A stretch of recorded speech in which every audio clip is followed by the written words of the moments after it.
Am I unmuted? Hi, it's me, Tim Dodd, the Everyday Astronaut. Welcome to our coverage without any overlays of all the stuff that we're doing today, guys. Hi, welcome to our coverage of serial number 15. This is the chosen one. This is the Starship that you're here to see, my friends. This is the one. You're ready. We're ready-ish. And I'm thinking this is going to be the one, guys, because I have a really good feeling. This is, a massively tweaked vehicle at this point. Now, Starship is a lot more mature. SN15 took things up a notch. Thousands of little tweaks here and there. Really, really, really hoping that that that we're... Why is... oh, sorry. Camera's a little bit crooked. That's what happens. Anyway, we're going to do something for you guys. We're going to do a pre-launch preview here right away and get you guys set up on some information about this flight. So give us 1 second here. I want to know how you guys are doing. Oh, you guys. Cam is not right. You guys and your perfection, but that's okay because I'm also a perfectionist. So we have a lot of new things for you guys today because, believe it or not, we have a lot of ways to be able to bring you guys some more kind of social media stuff because we have a new, not new actually, she's been part of the team for the whole time we've been doing this, but I do want to welcome to our show in just 1 second here.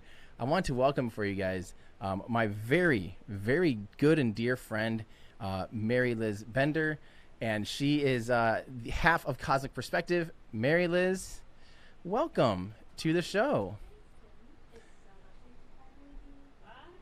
Oh, hold on. Sorry. There you go. Say it again. Say it again. Thanks, Tim. It's so great to be here. I can't believe it. I'm so excited for today. Honestly, I'm insanely excited today, too. So I'm going to run us through. So Mary Liz is going to be running, if she sees stuff on Instagram or Twitter, mostly Twitter probably, because, who posts up-to-date stuff on Instagram? But she's going to be kind of keeping track of things online for us. If something happens, something updates, some news, we'll pop over to her. She'll be like, Tim, check this out. So she will be the lady in charge there. So Mary Liz Bender from Cosmic Perspective, welcome to the show. Thank you. Yes. So excited. I know. I want to know right now before we get into this pre-launch preview, how are you feeling about this? Like, do you... Well, as you know, I mean, there's just so much prep beforehand, and we're all just completely immersed in the task at hand, so it's hard to step back and remember what's actually taking place, right? So I think the moment that it actually happens, I'll probably break down. Knowing me, I'll try not to scream into any microphones, but I'm sure there will be screaming. The two of us. Why are we the two mic'd up? I know, right? Frankly, poor Andrew. I don't know. Poor YouTube. Yes, good point. But the cool thing with the cool thing that we all experienced last night was maybe one of the most epic thunderstorms I've ever on it. And I'm you're a Midwesterner, I'm a Midwesterner. Ryan's kind of is Michigan Midwestern, sure. Yeah. We all lived through what was a pretty insane thunderstorm last night, just non-stop, like constant lightning, constant thunder. It was nuts. I'm really shocked, honestly, today that they're flying or attempting to fly because it's actually looking, it's looking quite good. So, yeah, I'm surprised. I really didn't think they were going to do it. So here we are. I'll be surprised if it launches, but we were surprised last time. Yeah, exactly. So here's what we're hoping to see today, guys. Of course, so we have for you guys a couple cameras up. One of them was our kind of a pad camera showing you some cars. As we can see, some cars are leaving the pad. So that's a good sign. That's kind of what we're waiting on. So you'll notice that we have checked off for you guys. Up next, the road closed. The pad needs to be clear of all personnel and equipment, but there's a car going the other way. We don't want to see cars going that way. We want to see cars going the other way. But importantly here, Andrew, I'm going to go run us through the pre-launch preview here. Today, April 30th. That is today. It's already April 30th. Hoping so the subject or the actual launch window starts at basically we think pretty soon. So of course with these test flights we never know the exact time. Like there is really no published time for this stuff. We have to go off of FAA things and we just wait until the pad is clear, and then once the pad's clear we wait to see things happening in the background. So the mission name, this is a 10-kilometer test flight. This is the one that you guys are here to see, of course, which is super exciting. This is a similar test flight as what we saw with SN8, SN9, SN10, and SN11. Hopefully with better success, of course, is what we're hoping to see today. But these are what you're familiar with, where the vehicle goes up very slowly. It doesn't go very fast. It gets up to its peak altitude of about, we'll say, hopefully about 10 kilometers or so. The only one that's ever exceeded that so far was SN8, which reached about 12.5 kilometers. Ever since SN8, they changed the flight profile to only go up to 10 kilometers, and at which point then it's going to do that belly flop maneuver that you guys are also familiar with, that I think you're also excited about, because that is absolutely what we are here to see. So that's what we're hoping to see today. That's the mission. It's the kind of a medium altitude flight test to about 10 kilometers in altitude, which is about 33,000 feet or so. The launch provider for this is SpaceX. The customer who is paying for this is SpaceX. The rocket is Starship SN15. So again, this is just a test program. There are no people, of course, on board. There is no payload. It's just straight up, it is just straight up a complete test flight. So yeah, that's what's going on here. The launch location is Suborbital Test Stand A, Starbase, Texas, United States. And Starbase, of course, starting to kind of go with the Starbase theme now, which used to be known, of course, as Boca Chica, but it's kind of being coined Starbase now. So we're gonna hop on that Starbase, my friends.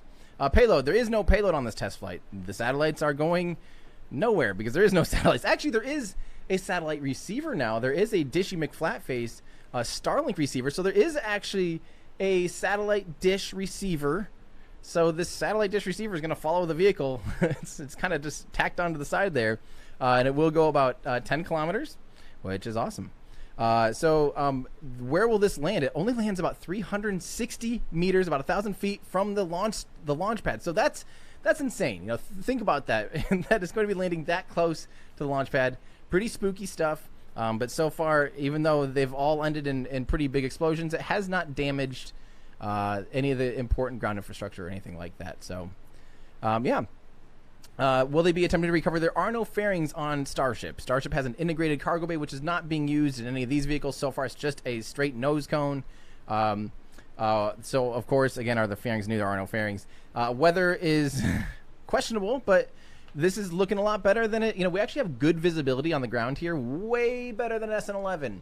So as long as it stays at least like this, I think we'll all be quite happy. So, So I think the other things they're hoping for is no big thunderstorms or anything like that.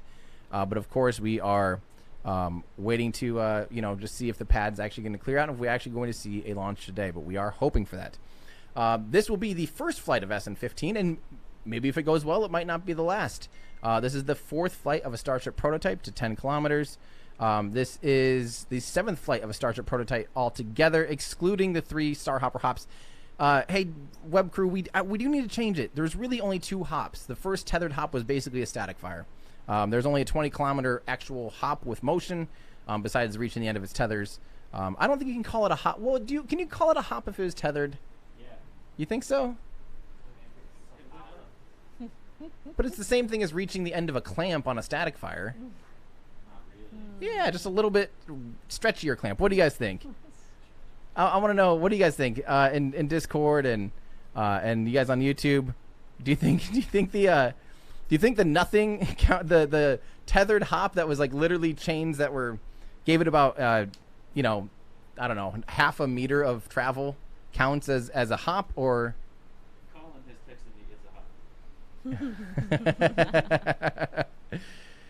oh, that's funny. Wow. People are saying it's a hop. Man, it left the ground. Oh man. Okay, well, okay. I'll eat. What do you say? Eat crow on this one. I will agree. I will go with the consensus that it is a hop. It did leave the ground. It was tied to the ground, but it left the ground. Is a dog really going on a walk if it's staked up in the yard? Is that a walk? You know what I mean? Is that a walk? If the dog is tied into the ground and it's not leaving the yard and it's staked down, is that a walk? No. So I don't know. All right, this is the 5th flight of a Starship with a nose cone and aerodynamic control surfaces. So of course SN8, 9, 10, 11. This is the 5th one. Of course, you may notice that we skipped from 11 Oh, Andrew, we're gonna have about screenception there. Holy Moses, that's cool. Sorry, I'm getting all excited because we're finally getting You want to see the screenception? Well, there's a. Yeah, I do. Wow, that's so cool. Sorry, I'm just getting excited because we just have so many new options that Andrew's working on constantly. You can see his hand. Yeah. Anyway, Andrew, let's show that rocket. People are here to see the rocket. Not our pre-launch preview. But anyway, how are you guys? I hope that you guys are good. Yeah, we're waiting at this point. I think we're just waiting to see, what's going to happen. Hey, check out this cactus cam. Oh, we got cactus cam live. So yeah, this is our high-tech indicator. We decided, if it's wet, it means it's raining. If it's blowing around a lot, it's either windy or raptors are doing stuff. Raptory. If there's Starship parts in it, it's something bad happened. Yeah, Shrapnel-y, yep. It's a good indicator of really all things. So we're going to use that as the basis for just about everything. Look at the pretty flowers on it, though. I like cactus cam. Yeah, I think that's going to be a new favorite. I agree. I would like to get to some of you guys' questions and comments and everything. I gotta add that. Oh, we got to add that, but I will still try and I actually think I have to add that too as well into the thing. So, Mary Liz, why don't you go ahead and why don't you give us a rundown, your rundown on what we're still working on out here and what we're waiting to see, I guess, as far as the pad clearing and stuff. How much, kind of what we're hearing as far as time and all that stuff. Yeah, well, to be honest, I think we're still, obviously, we're seeing vehicles go the incorrect direction, as you can see. So we need those folks to clear out. I actually don't know how long it's going to take. Tim, what are the typical times that once it's cleared, it's okay to hit that T-minus clock? 1 hour? Yeah, I would say once the pad is clear, I think about the minimum turnaround is maybe an hour. If it's within an hour, that's impressive. Yeah, that's what I thought. So we've got some time, obviously. But what's so cool with this view is that you can see all of the crazy progress that's been happening at the launch site. So, Tim, the last time you were here, I don't think most of these structures were present at all. So this has to be really surreal for you to come back after just a few weeks and suddenly, there's an orbital launch tower going up? Going up and orbital tanks there on the left that you can see in that shot as well. And those are being manufactured right there on site. And that's a big deal because tanks of that size are actually really hard to come by. Yeah. But the cool thing to remember is SpaceX builds tanks. Well, what's so cool is that they realize, wow, we're really good at building tanks. I guess we should just make our own fuel tanks. And then they realized, oh, we should make our own fuel. They're making everything themselves. So the fuel farm itself has a ton of progress going on. The manufacturing site is just full of boosters being stacked, new starships being stacked, nose cones everywhere. All of this stuff is happening more rapidly than I think anyone could possibly fathom, unless you're here and you go to the pad every day and you see, like Mary. Exactly, like Boca Chica gal. Every single day you notice that the work never stops. They're working all 3 shifts to make this rapid progress. And it's so cool. Those fuel tanks are brand new and they've already got the bases ready for the 5 more. So that thing, and then the wall right next to them, there's a berm wall that looks like kind of a dirt mound right now. We can call it a dirt mound. But it's got rebar on the other side, so soon that's going to be totally a concrete structure that protects everything from potential ruds in the future. But the progress is just stunning to me. Well, I can't believe that the tower is going up so quick because there was no tower when I left, and I came back, and I'm now a fully vaccinated person. I leave for just a little bit, fully vaccinated. Same with I think pretty much all of us in this room, and that's awesome. We all feel very excited about that. But the launch tower is going up, the tanks are going up. I mean, I just can't. I can't even keep up with this, and I was only gone for 3 weeks. Yeah. What do I do? When we go a couple times a week, and it's always so different. So, yeah, I can't even imagine what it's going to be like in another month. I think we're going to see incredible progress. So when you think about that and you think about that July 1 potential, that optimistic Elon date for the orbital flight test, it starts to feel a little more real. It really, frankly, I'm starting to believe that the actual infrastructure will be darn close to ready by July 1st. Like that was the thing that I thought, no way. They don't have a launch tower, you know, like how they can't launch without the launch tower and without the ground tanks. You know, I thought there's no way they're going to be, catching that July 1st date. I just thought that was completely off the table. But yeah, the launch table is assembled, and that just needs to be placed on top of the launch mount. I mean, yeah, you can kind of see the pillars in one of those shots. You can sort of see the pillars of Andrew, if we can get back to the what is it, the pad cam thing or whatever. Yeah, you can. Oh, are they hidden by Hopper right now? I can't even see them. Yeah. Mm-hmm. Yeah. Basically, directly behind Hopper, is basically, the launch. What are those things? The pillars that the orbital launch mount will be. The actual clamps and everything will be put on top of. So, yeah. We can see it too in this shot. There we go. Yeah, Andrew has this shot up now. So you can see. Let's see on. Where are we looking? Okay, so yeah, you can see the kind of right in the middle. The big structures in the middle there. That is the launch tower, and the actual pad are those little pillars to the left of it. So you can kind of see the berm. So starting from left to right, all the way on the left are the new orbital. Those are what will fill up the super heavy booster. Then going to the right, you can see a kind of a protection berm that Mary Liz was talking about. Then you can see the part of the launch mount. And then you can see the launch tower that is going to help integrate the Starship on top of the launch pad. I want to get to a couple of your guys'. We had some really good, some good questions coming in from you guys here today. So I'm not sure, honestly, which ones of these, but let's see here. I'm going to start off with a question from YouTube here, my friends. This is from Ed Sabine. Hello, Ed. Remember, guys, if you want to be on air, sorry, we're still fixing graphics as we speak. So never mind us. This is from Ed. This is just from YouTube. So if you are on YouTube, ask your questions. If you have a good question, we're going to throw it up there.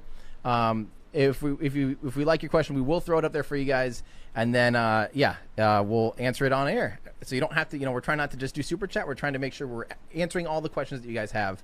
And right now, one of the biggest questions we have, people are wondering, who is Mary Liz, by the way? Mary Liz, reintroduce yourself. Hey, I am Mary Liz with Cosmic Perspective. And here's the other half of Cosmic Perspective. And Ryan. where is he? Ryan, right. Come. That show camera your down face. there. Right here. Hey. This is Ryan. So Yeah. Ryan just got back from a sleepless night placing cameras at the launch pad. So yes, we've got some cool views here for you. Yes, and so those are the two halves of Cosmic Perspective, my dear and close friends. So anyway, we had this question from Ed Sabine. Space tourism is a byproduct for SpaceX. Some companies, it's all they're aiming for. SpaceX are aiming much, much, much higher, and at the same time saying, can we make cash from space tourism? Why not? That's a really interesting comment. But to be honest, I have to actually compliment Blue Origin for a similar theory, because here's what Blue Origin's doing. They basically, the whole New Shepard program is a way for them to learn how to do propulsive landing, learn how to work and load up hydrogen, learn how to throttle and do all of these things with an expander cycle engine. They're playing with their hardware, and they're going to eventually be able to make money off of some of that research and development that would normally be a sunk cost. So it'd be like selling rides for SpaceX. They did this on the Grasshopper vehicle, and they did it on the F9R as well. They were practicing kind of hovering, and they were practicing landing. They were practicing all these propulsive maneuvers. It was new for them. And what Blue Origin's doing, I think, albeit a lot slower than a lot of us would prefer, is they're practicing those things on a vehicle that they can actually start selling tickets on. So it's sort of the two sides of the same coin in a sense, because now SpaceX is like, hey, we have rockets. Why not they're cheap for, much cheaper than anything we've seen historically to be able to put people on top of. Start and put people on top of this stuff. So, yeah. So this is Chaz Dude asking, why does your music always make me want to open Kerbal Space Program? That's not a bad thing, I hope. I obviously, I'm a huge fan of Kerbal Space Program. I do have to give a big recommendation. If you guys do want to learn more about orbital mechanics, learn about physics, learn about rocket science, to be perfectly honest, I think I owe a lot of my knowledge about all these things to the video game Kerbal Space Program. It is available on console. It's very difficult to do on console, but it is available on console. But it's best played on PC or a computer on a desktop, just because you can click and mouse around instead of having to use anything else. So I would definitely say Kerbal Space Program is such a fun, interactive way to learn about rocket science, to learn about things like specific impulse and delta V, thrust to weight ratio, and orbits, how orbits work with apogee and perigee, all of the things that you need to know about kind of how this stuff works. I promise you, if you're sitting there going, this stuff is confusing, especially say you're a parent and you have kids that are really getting interested in this stuff, get them Kerbal Space Program. You can thank me later. Well, maybe you won't be thanking me when that's all they do is play Kerbal Space Program, period. But I have to owe a lot of my knowledge and a lot of my intuition on how this stuff works to literally playing a game. But it is, of course, a physics-based game. I cannot I cannot recommend it enough. Yeah. So don't worry, we will get Moondance back up. We will actually have a cycle of songs going at some point in the future. So Moondance will be back up there in the pre-roll. Don't you worry. I know that's kind of the hype song for these streams, so you won't be missing. Musical Wolves, our good friend. Starhopper needs a confetti cannon for SN15. I think, guys, I really genuinely think this might be the one, and I'm ready for it. My heart is ready. My brain is ready. My eyeballs are prepared for the gloriousness that we may be about to experience. Real quick in Discord, Brant wants to know how many hours of KSP do I have? Oh my, I don't even know if I want to. Just so you know, before I started on Steam, I had downloaded it directly. So like I was playing it here. I'll try and bring it up on desktop so you guys. Well, maybe I shouldn't show my disc. That might be a bad idea to show my Steam. So I have almost 2,500 hours on just Steam, and I think I had played it 1,000 hours before that when I had just downloaded it from the website. And I had to admit, I played for 6 months. I played for about 3 months before knowing that there was SAS, which is like the thing that helps you steer and maintain like control, like kind of the stability assist. So I flew for the first long time completely manually. And then I played for about a year before I knew that there's a thing called quick save, which is where you can revert back to a previous state. So yeah, I have a lot of hours. Yeah, I have a lot of hours, but I also learned actually, it's not a bad way to learn. If you can fly the vehicle manually without any stability assist, and if you can get to like Joule and Duna and stuff without any quick save reverts, then you definitely learn the hard way, and you definitely learn trial and error. So yeah, I did make it to Duna without stability assist and without knowing what quick saves were, because that's what I thought the game was. All right. Oh, thank you so much, Everyday Astronauts Lunch Fund.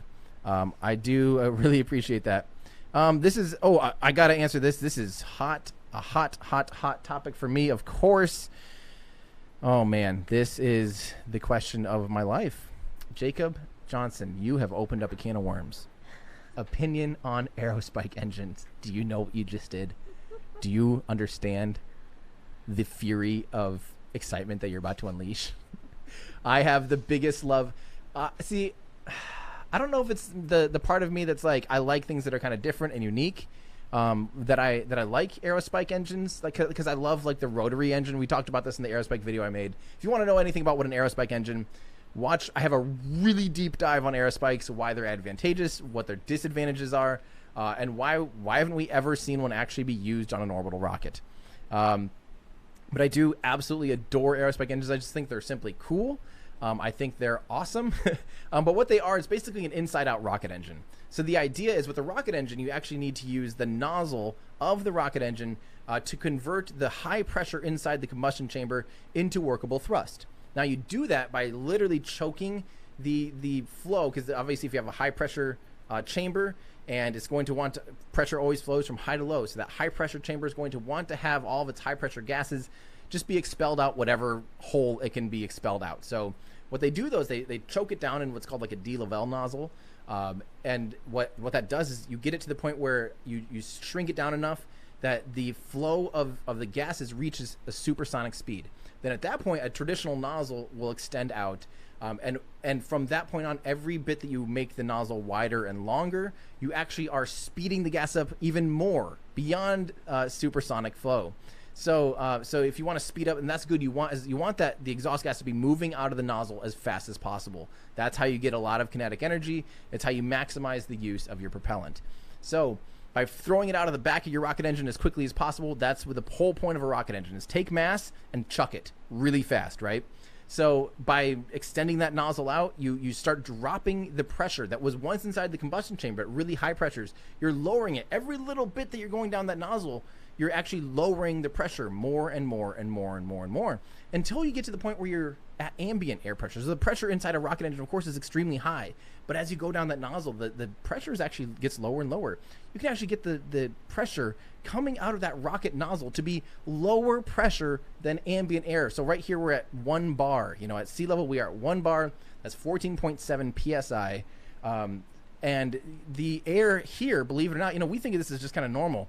It's pretty high. Like that 1 bar is a substantial amount of air still. There's a lot of air density here. We're just used to it. You know, we're acclimated to it. But what happens is you can actually expand a nozzle out so much that the air will push in on that exhaust, and it'll actually start to pull the exhaust off of the nozzles, the walls of the nozzle. So like, it's crazy, because what will happen is you do that, if you do that too much and you get too far in that, you'll have these big spikes where you can actually destroy the nozzle because of a thing called flow separation. So now we're getting really nerdy. The cool thing about aerospikes is it does this all backwards. It puts the exhaust on the outside of a wedge-shaped nozzle, so that no matter the pressure, if the pressure is higher, ambient air pressure, it will squeeze it up against the wall of the aerospike, and that will produce the working thrust, because it pushes kind of like, just like if you had an ice cube and you squeezed on an ice cube, you can make it go, whoop, you know, like that. It's that same pressure pushing in against the walls of the nozzle, producing your upward thrust. And it compensates for the ambient air pressure. So as the rocket climbs and climbs and climbs, the exhaust can actually kind of expand along with it. You'll never have flow separation. So you can have this really low pressure nozzle that can be fired. This is the nerdiest rant. Oh my word, I just realized how far. I'm like 45 minutes into this. Oh jeez. I'm so sorry, guys.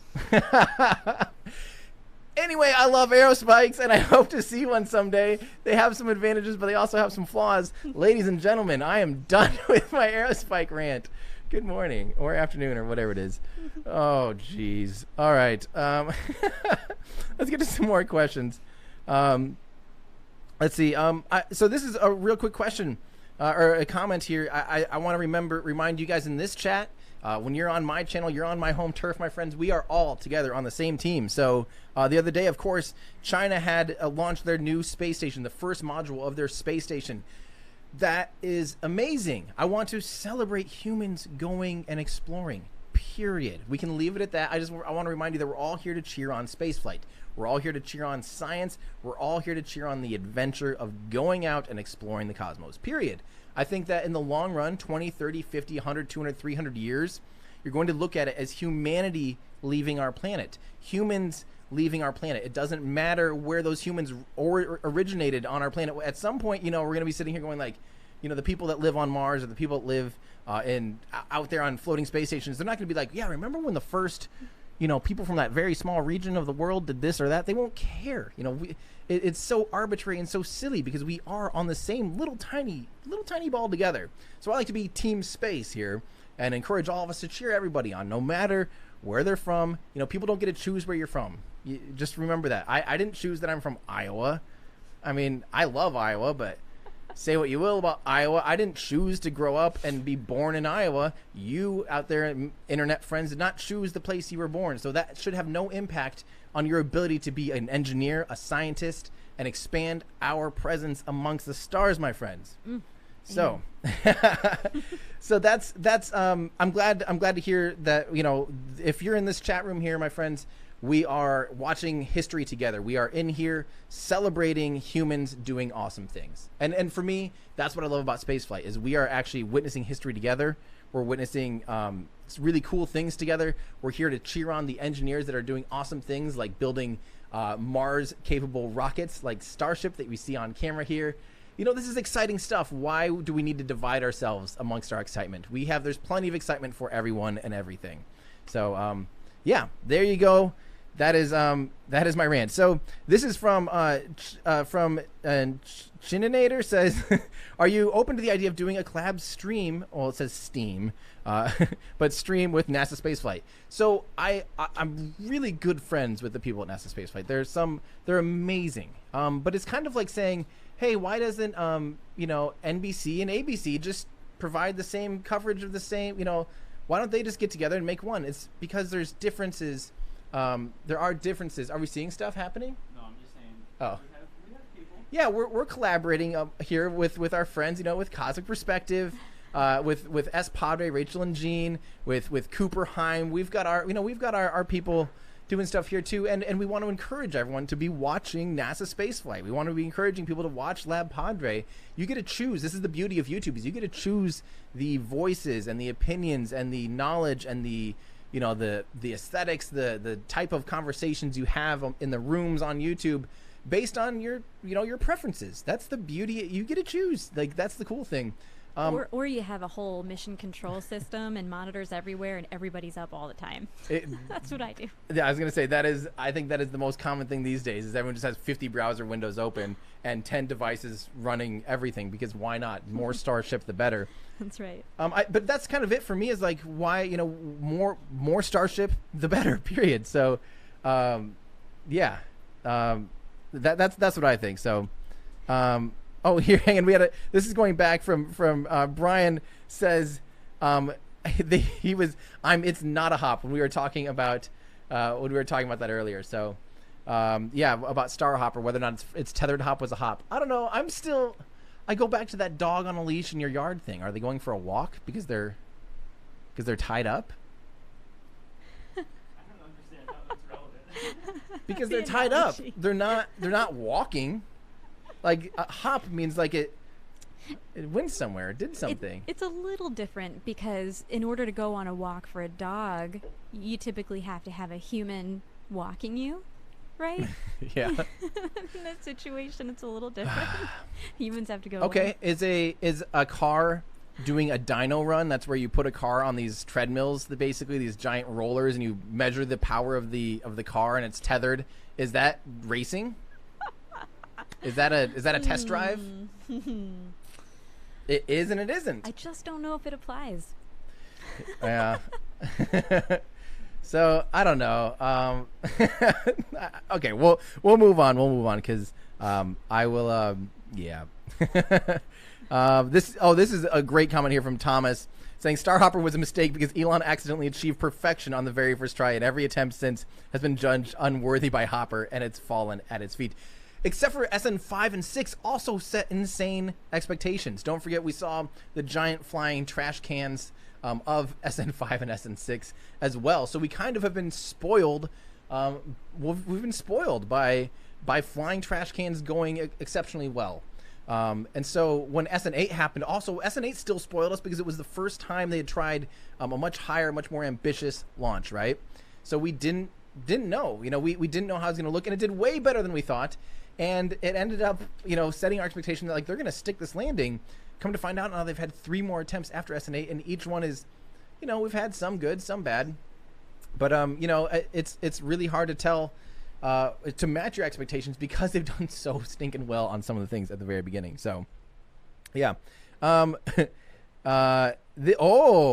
Jack Malone, are you really riding a bike if it has training wheels? Sorry, we are still on the... I am so sorry.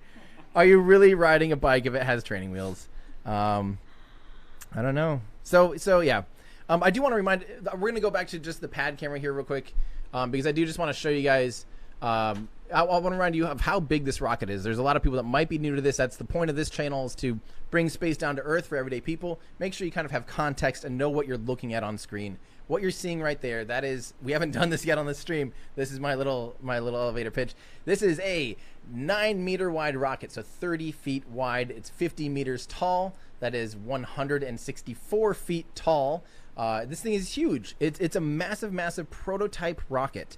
It's made out of stainless steel. By the way, I do want to point out that we are seeing cars leaving. They are going in the correct direction from left to right. Let's do so. this. That is great news. That's what we want to see. We want to see that pad clearing out. So, but yeah, this thing is made out of 304 stainless steel. And we still don't exactly know how much of it or or if any is actually thinner stainless steel yet. The previous Starship prototypes have all been they've all been 4mm stainless steel, except for Hopper, which is substantially thicker than that. But ever since 5, 6, 8, 9, 10, 11, they've all been 4mm thick stainless steel. There might be parts of this vehicle that are down to 3mm, but yeah, so it's really heavy. This thing weighs almost 100 metric tons with no fuel on it. Think about how heavy that is. That's 225-ish or 220,000 pounds with no fuel. So that helps you understand just how powerful those Raptor engines are. And inside, you can't really see the engines because it's tucked inside of a skirt at the bottom of the vehicle. There are 3 Raptor engines. Now, these are the world's most advanced, and I can confidently say that. I'm not fanboying about them being the most advanced. They utilize a very difficult engine cycle that had only been used on 2 other engines ever and never flown. Ever. There was the RD-275 in the Soviet Union. It was looked at as an actual N1 prototype potentially, but it used hypergolic fuels. So it was kind of nixed because N1 filled with hypergolic would be horrible. But there's a powerhead demonstrator in the United States, and then the Raptor engine. These are the only 3 rocket engines ever to utilize the full flow stage combustion cycle. It's how you utilize the absolute most amount out of the chemical bonds of the propellant. It just physically speaking, it is the most advanced. It's very difficult to master. We are now well beyond the 50s, the serial number 50 of these types of engines. So like I said, we do actually have there's 3 of them tucked up in there, and they're this new version that we're seeing roll out that have a green engine nozzle. They're much simplified. Elon said there's thousands of little tweaks on these engines compared to the old ones. And so far, they seem to be, I mean, the static fires they did this week were like just money. There was no like, maybe this or that, or oh no, we didn't have one light. They had 2 back to back, in 2 in a row, one day and then another day with a header tank. They've become what seems to be a lot more mature engine. That is something that we're really excited to see. We're excited to see these engines mature up and get ready, because they're going to eventually have 28 of those engines on the booster that's going to be beneath this Starship vehicle. And that is what's going to be able to propel the vehicle into orbit. Right now, though, they're not worried about orbit with this vehicle. They're just worried about testing the landing profile of this rocket. Now, I released a video quite recently, a week ago, I think today, a week ago today. It's the 1 week anniversary on the dot, pretty much, of this. Why does Starship belly flop? And it was a deep dive on the exact physics of why does Starship belly flop? Why? Mary Liz, why does Starship belly flop? Well, you see, Starship belly flops because, we want to save fuel. As this thing, you might as well just use the atmosphere to slow yourself down rather than wasting fuel and having to carry a lot of additional fuel. Honestly, you just summarized it much better than I think I could. So, well, your video does a really good job. I just kind of distilled. Yeah, no more video. Please watch the video. It's very important. You just ruined it. Yeah. So, but I was going to say that is exactly the purpose of this. Is you have the atmosphere. On the way up, the atmosphere is your enemy because it's trying to slow you down with atmospheric drag. But on your way back down, on your way back to the ground, you can utilize the atmosphere to remove velocity from your vehicle. That's velocity that your engines don't have to do. Now, of course, if the rocket is falling tail down like a Falcon 9 does, there's very little surface area to push against. Now, if you're coming in broadside, you're utilizing as much area of the rocket as possible to let that soupy atmosphere that we have here on Earth do as much work as possible. So that's what they're practicing. They're practicing the more at work the atmosphere does, the less work and the less fuel the engines have to use, the less work they have to do, the more work that could have been done putting things into orbit. You did a really great job in your video of explaining the physics that I wasn't super familiar with. So for anyone that really wants to get into this and understand a lot better, I really feel like that was just such a good explainer that didn't go over my head. So well, good. You do it well. You do it well. I love making those videos, and that's that's still what I'm most passionate about. I think you guys know that. I can't wait to get back to be able to just do tons of videos for you guys, because that's what I love to do. I love to make those videos. I love to make the graphics and kind of help explain what's in my head and put it out onto a video form for you guys. And they're normally long videos, but I want to try to leave you with fewer questions than answers at the end of the video, right? So, yeah. Let's keep moving on here. We're still on this. I'm going to just keep popping it up. Does a kite fly? Wow. Wow. Philosophical questions here this morning. Does a kite... Yes and no. I am... It does not fly freely, but it flies. Does it, though? What's the... Oh. It flies. Are you sure it's not just Flappity McFlapperson in the wind with a string? Like, this is just a string? Isn't that what flying is? But it's not... I don't know. I think it flies. Okay, well, we're a divided country and world, and here's where it is. This is a good question here from Robert Gable. Is Boca Chica / Starbase a viable launch site for orbital launches? Is it possible for Starship to fly inland and land the booster? This is kind of, in my opinion, this has almost been like the ultimate question, frankly. It is. I was leery about it because the whole point of Starship and the whole point of this program is to land the booster right next to the launch pad, so that you have rapid turnaround. You don't have to, every time a Falcon 9 launches, they have to have this huge. It is a very large, football field. I don't care what football if you're football with your feet or football or tackle ball, as I call it. I don't care which football field. Relatively that size of boat has to catch the rockets out at sea, 600 kilometers down range or so, and then bring them back into port. It takes days to do this. You have to have all these cranes and operations and people doing all these things in order to, refly that booster. And now they're getting down to about 30-day turnaround time with the Falcon 9. It's a vehicle that's not intended really for rapid reuse because it uses RP1, which is sooty. So, Starship is completely designed around being rapidly reusable. Now, the difference here, though, and the thing that you need to keep in mind is that the whole point of Starship is that it can be reused frequently, and that requires bringing the hardware right back where it took off without having to, and this is bigger hardware. This is a lot bigger hardware than a Falcon 9. A Falcon 9, is only 3.7 meters wide versus 9 meters wide. It's almost 3 times wider. The first stage of a Falcon 9 is 45 meters tall. That's, what is that, 150 feet tall, basically. Versus the whole and the first stage of Starship, the super heavy booster, is going to be 70 meters tall. So it's not twice as tall, but it's quite a bit taller, 60% taller or whatever. It's a lot bigger vehicle to have to move around. So they have to basically land it where it took off. It doesn't really make much sense. Maybe someday if there's like launch pads all around. No, not even really that. But we're going to be seeing them taking off and landing from the same place. And Boca Chica does have Starbase does have a nice little orbital pathway. Now you have to kind of dodge some islands because you can't overfly populated areas with a rocket because there's still a lot of potential for debris and explosions. So you can't overfly people. So so when you think about it, there's this little path that they can shoot themselves into orbit with Starship, and Super Heavy will come back and land. Now the thing is, Super Heavy coming back and landing is going to be that launch is going to be loud. It's going to be 28 Raptor engines with double the amount of thrust as the Saturn V. Think about that. The Saturn V was one of the loudest vehicles ever made. That, and the space shuttle was also extremely loud because of its solid rocket boosters. So the Saturn V was stupid loud. We'll call it donkey loud. I don't know. It's just really, really, really loud. Even from far distances, it was shaking the ground. Now this is going to have twice as much power as that.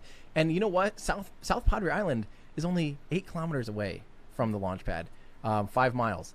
As opposed to, Cape Canaveral and Titusville, they're a good 8 to 10 miles, about 16 kilometers. They're about twice as far away. The general population is twice as far away from where the Saturn V took off from Launch Pad 39A. There's population half the distance here. So twice the volume, or twice the energy, twice the engine, twice the thrust, half the distance. Yeah, that's whoo. Yeah. Yeah. It's going to be nuts. So as far as Robert's original question, sorry, I'm going on long rants today.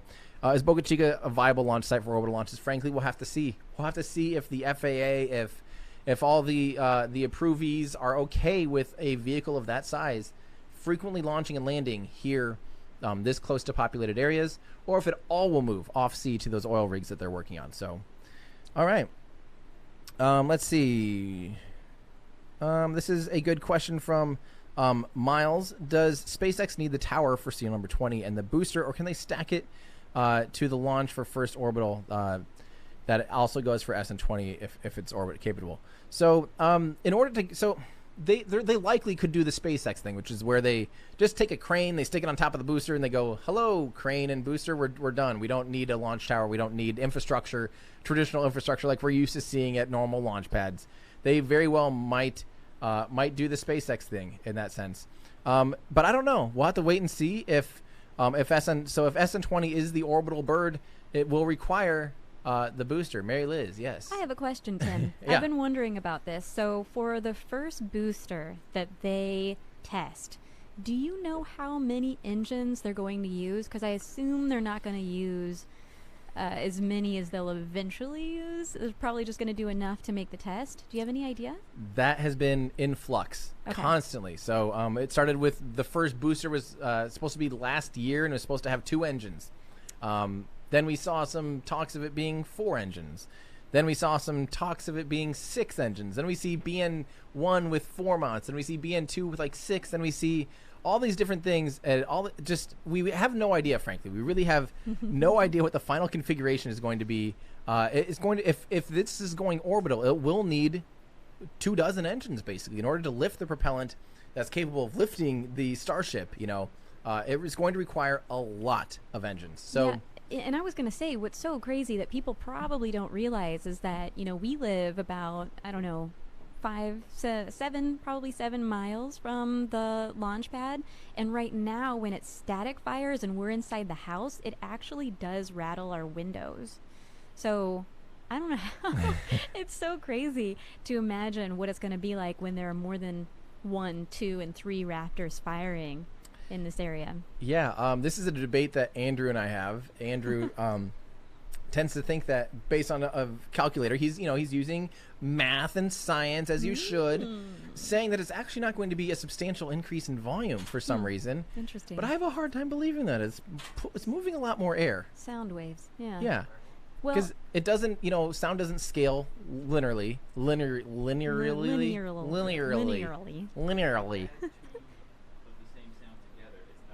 Right, Andrew, that's correct. Andrew says if you have 2 of the same sounds, you add 2 of the same sounds together, you don't double the volume. That is true.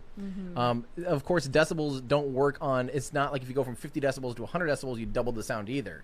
It's only like a 3 decibel or 6 decibel increase it's logarithmic. Logarithmic is how I say it? Logarithmic. So it doubles very quickly. It's either 3 or 6 decibels or something. Anyway. Well, and sound suppression, when that system goes in, I wonder how that will affect things as well. So if we go from 3 engines to nearly 30, it just won't be 10 times louder. It's not like it's going to be deafening and explode everything, but will it be 50? Will it be substantially louder? Will it shake the ground? We'll have to wait and see, I guess.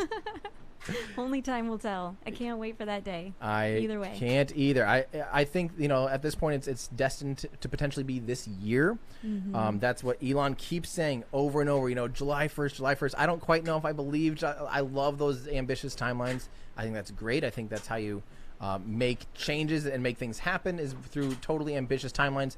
But you know what? July 1st is insane because think about if they're going to orbit, they're going to need, like I said, dozens of Raptor engines. Yeah. And that's definitely a bottleneck for them right now, is how many Raptors can you produce and test and all that. I mean, as you know, they're increasing their ability to rapidly pump them out, and that's exciting. So I think that it's cool that Elon always gives these incredibly optimistic deadlines because, like you're saying, it motivates the workforce to meet that vision. It's exciting to know, oh yeah, by July 1st maybe we could do this, and then of course it's September, we don't know, but yeah, I mean, even if you say if you're giving them 3 months and it takes 6 months, a lot of people would argue that it's better than saying 6 months in the first place. That is better to move, like reach for something that's very, very difficult and push to that, knowing that you might get the result of what you were originally targeting. But it would actually increase, because if you originally target 6 months, it might take 9. you know, and the workforce might not be like, guys, hurry, we actually have to do this by this date. Yep. So, yeah, I do want to real quick. This is a question regarding Cosmic Perspective. Are you teaming up with Cosmic Perspective, or are they new contributors? Can you elaborate? New? No, we've been working together for a year. Over a year. IFA. Over a year. Yeah. So, IFA. Oh my gosh. In-flight abort of Dragon on top of a Falcon 9. What a day. We have a great video of that, kind of a behind-the-scenes recap where Tim's freaking out and Ryan is my partner and co-founder of Cosmic Perspective, is like, I mean, he looks like a kid in a candy shop with the joystick controls on the telescope. It was the first time we'd used the telescope. Yeah. So just so everybody knows, we at Cosmic Perspective, it kind of just like came together, right, Tim? I mean, we've been friends for a while, but that was the time where we came together and you're like, Ryan, you'd gotten this telescope sponsored by OPT. You asked Ryan if he would use the joystick controls and track the rocket, and he's just this stoic beast. And so he became kind of the rocket tracker for many of the live streams, including the one, hopefully, the tracking that we'll do today. Hopefully the tracking we'll do today. Although, frankly, today, now I do have to mention weather real quick. From looking outside, there is no blue sky. I mean, there's some like parts that are beginning to be grayish blue, but if it flies straight up, well, which it's supposed to, more or less, my guess is that it would get lost to cloud cover. It looks like a relatively low cloud ceiling. So if it does launch today from right now, it does appear that it would be flying into clouds, and our tracking solutions would not offer fantastic views, unfortunately. So, hi, SN11 all over again. No. Please no. No. At least it's clear enough today that we'd easily see landing. My biggest fear with SN11. So, for those of you that may not have seen what happened with SN11, they launched it in when I say zero visibility, I mean we had our cameras, the cameras that you're looking at right now, well, not right now, but occasionally cycling through. Those are 150 meters or 500 feet away or so. They're really close. They're really close to that rocket. We could not see the rocket in the fog from there. They flew in that because there is no visibility requirement on this vehicle because it's all flown autonomously with instrumentation. There's no system on that rocket that requires visuals in any regard. It's all GPS, altimeters, barometric pressure. There's gyroscopes and IMUs, and inertial measurement units. There's all these things that the vehicle relies on in order to navigate and know where it's going, and none of them. There's ground radar. There's things like that. There might be lidar, during landing, but I'm pretty sure it's all just like ground radar. There's things that all penetrate and have nothing to do with visual, with actual visual clarity. So the rocket doesn't care. Can you imagine if it had landed, Tim, and we didn't see it? I was like, I know it's sad to say, but I was slightly relieved that it didn't land because I want to see this moment. We all need to see this moment. I was frankly double relieved because, of course, we thought maybe we had lost our cameras entirely. Right. So that was relief that we did not lose any of our equipment. We lost a stake that was holding the antenna together. But we didn't lose any cameras. But I would have been even more disappointed if it had landed and if we had not captured footage of it, because that's what we're here for. We're here to see that first landing of one of these Starship prototypes. So, it's so this is from HL fan in our Discord says from 1 Raptor to 3 it's plus 4.75 decibels. From 1 Raptor to 38 Raptors, it won't be 38 though, it would be 28. Is that wrong calculation? It'd be 15.75 decibels. So that would be a substantial increase in volume, but we will see. We will see. By the way, if you guys do want to join our awesome Discord community, who I just love, they're here with me through all of the little ins and outs when we're making a video, and they hear me just crying constantly that there's a render error and I misspelled altitude for the 45th time, or velocity, velocity. Like I can't spell velocity for some reason.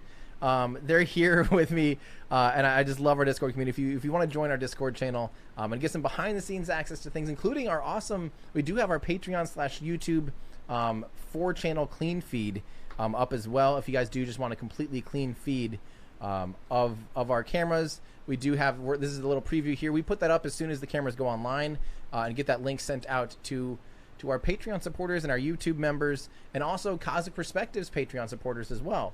Thank you for that. Yes. So if you support Mary Liz and Ryan, you also will gain access to our clean feed that is completely separate as well. We're still working on some solutions out here, guys, to make this as good for you as possible. And you help a lot by going to patreon.com/everydayastronaut or patreon.com/cosmic perspective as well. So thank you guys so much. Thank you. So let's see here. This is an interesting question from I Am Wooden. Says, will Starbase become an official spaceport where international hops are commonplace? Will this allow other companies to land at Starbase? My guess is because it's going to be wholly owned by SpaceX, I don't think they'd have any incentive to let other companies or vehicles fly in Starbase. I just don't see that being an option. It'll be completely, this is not a military base. It's not a commercial spaceport in that regard where they're trying to bring in other companies. They're doing it themselves. It is, vertically integrated spaceport. So I don't think SpaceX would have any options or any real desire to actually, to fly anyone else's vehicles.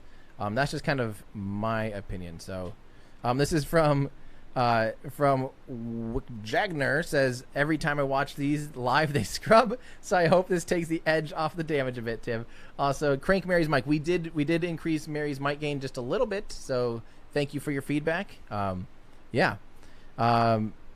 Let's see. This is, thank you so much from 404 Not Found. Hi, Tim. Really enjoyed the video on the film. Really informative physics.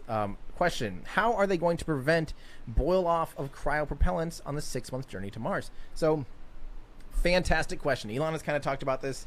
He talked about it a little bit at the 2019 Starship presentation that was down here in Boca Chica. It's kind of in like the deep cuts. It's when, I believe it might have been Chris Gephardt, may have been who was asking or I don't remember. One of my friends asked a really good question about boil off and how big of a deal it is.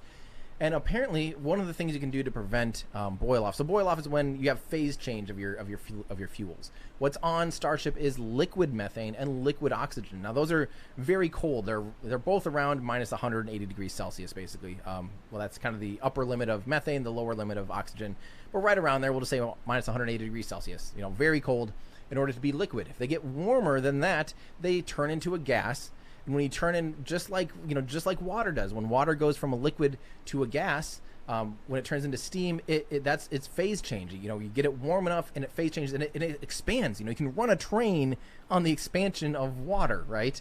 Because there's that increase in pressure. You're taking that energy, you're exciting those molecules, you're phase changing it, and it expands, and you can use that energy to your advantage. Now, the problem is in a sealed container like Starship or like a rocket, if you have phase change, which you do have phase change because the ambient air temperature is warmer, that liquid fuel inside those tanks is going to warm up, and it is going to expand. And when especially liquid oxygen, when it expands almost 1,000 times in volume.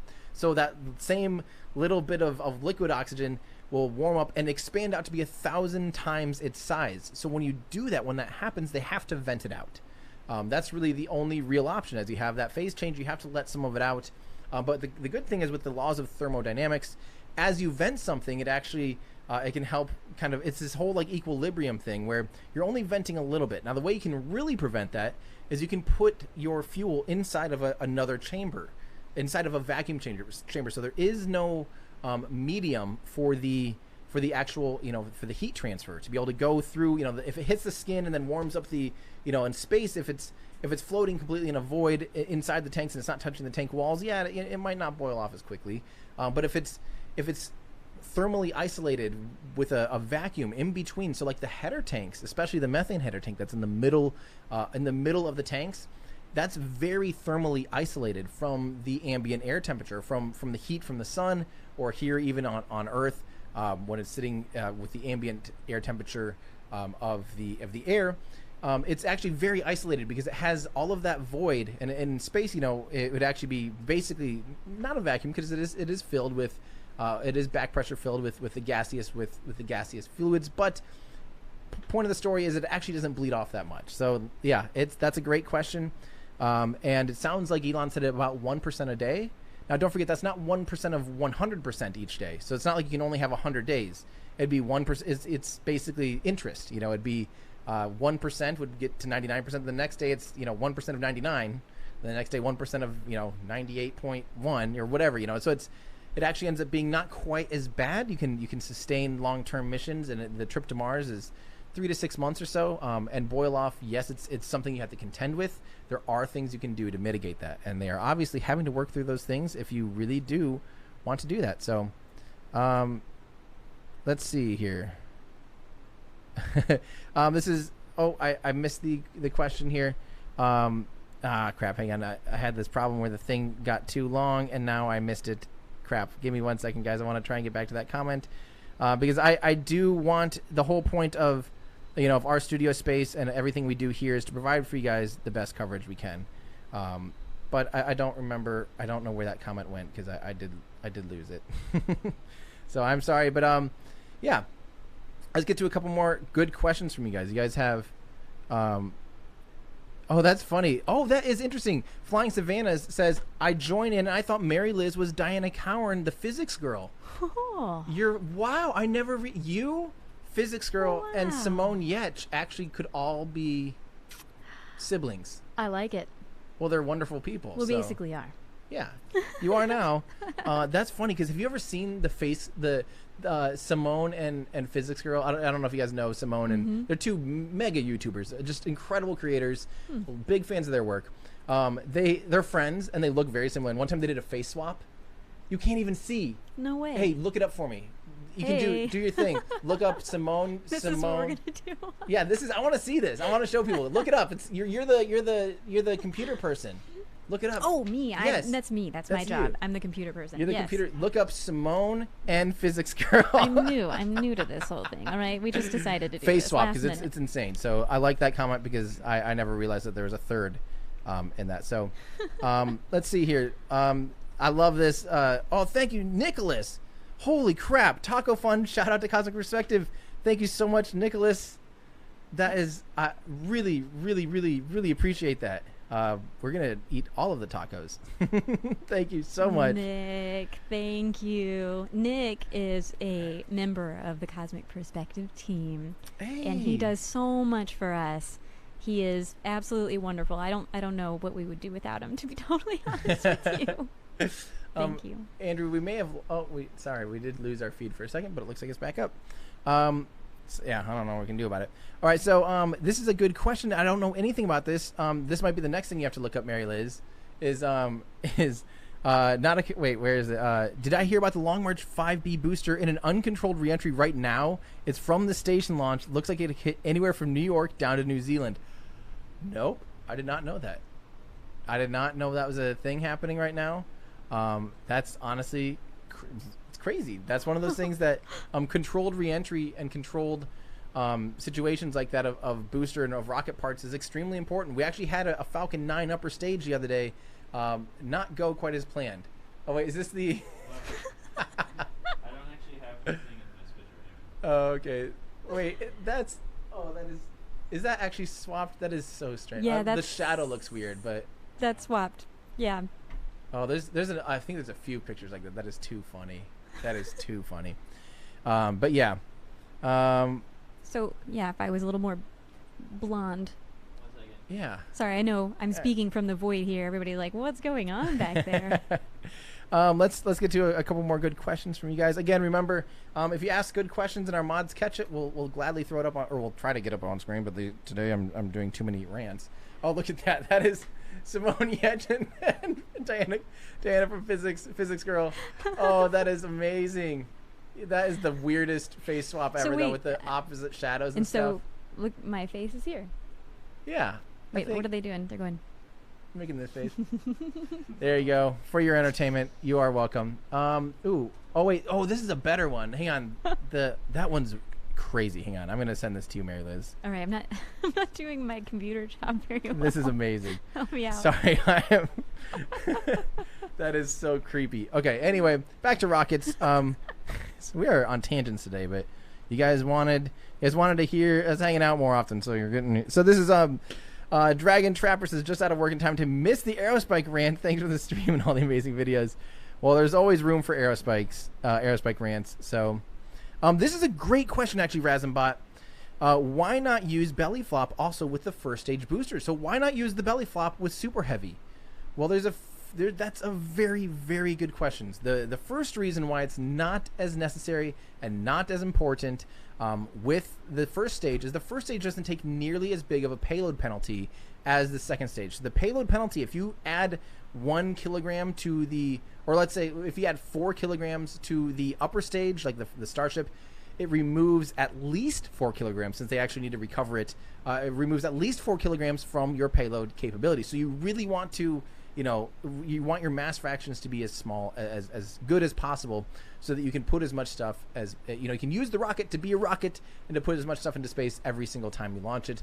But the boosters, it's like if you put 4 kilograms of weight on the booster, say for landing legs or whatever, or control surfaces or something, it only removes about 1 kilogram of your orbital capability. Some boosters and some flight profiles, it might only be like half a kilogram if you add 4 kilograms. So the payload penalty is just simply not nearly as great with the first stage. But the other reason why it's really hard to do a belly flop with the booster is because it's so even much more, the center of mass is way closer to the massive amount of engines when the booster's when it's almost empty.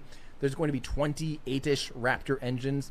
That's a lot of weight on one very far end. So if you're trying to fly that thing horizontally, right, if you're falling from the sky and you have a lot of weight here, that means you have to have a lot of drag there too. So it would have to have like massive, if the fins on Starship upper stage are big for what will eventually be 6 Raptor engines, think about, and then this is taller, so it even has even more leverage.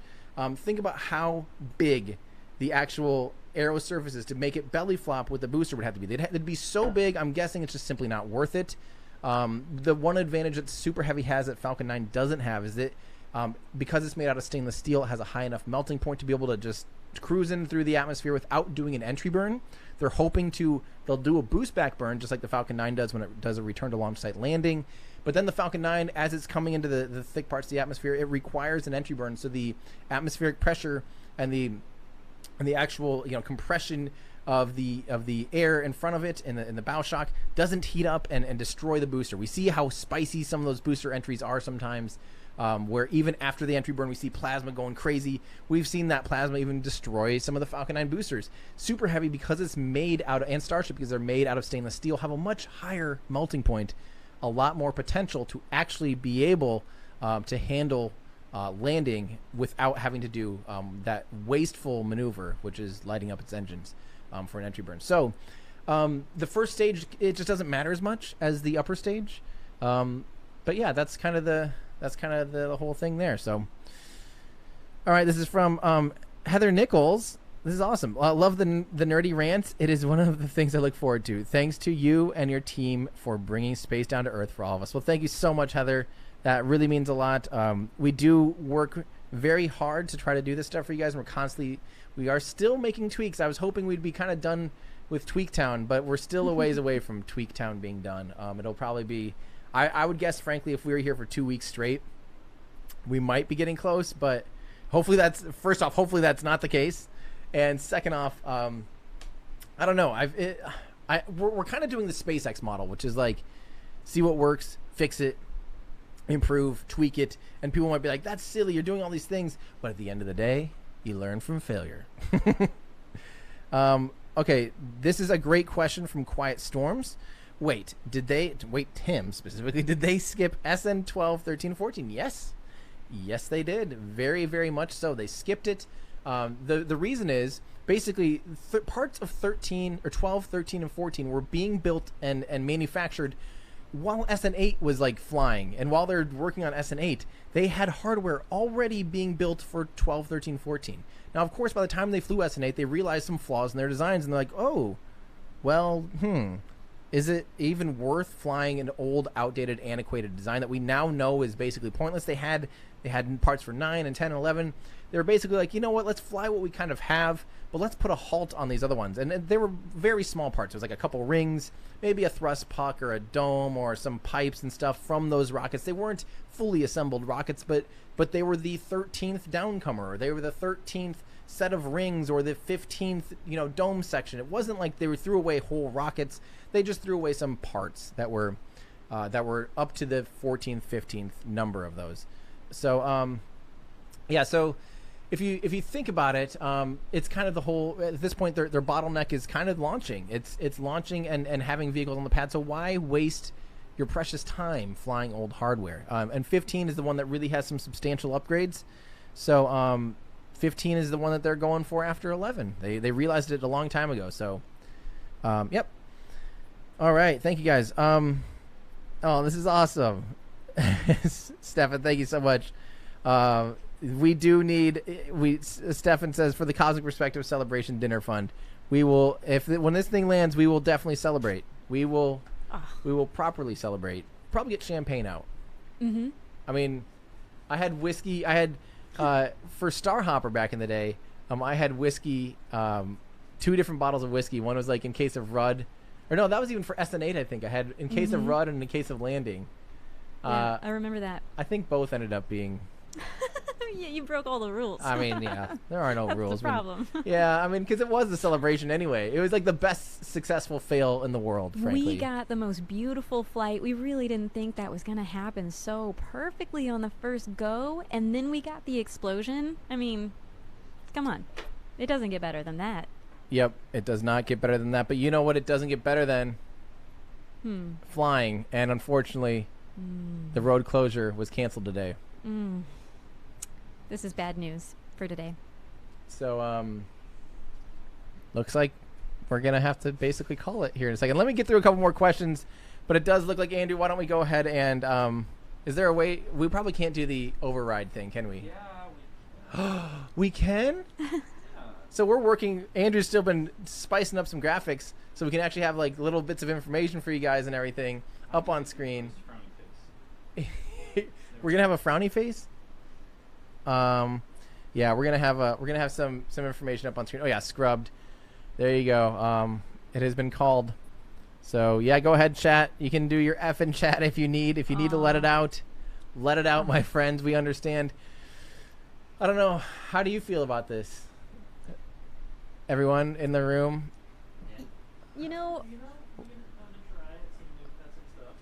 we personally, I think here we all would have probably preferred a scrub just because of how frantic setup was with the storm and everything.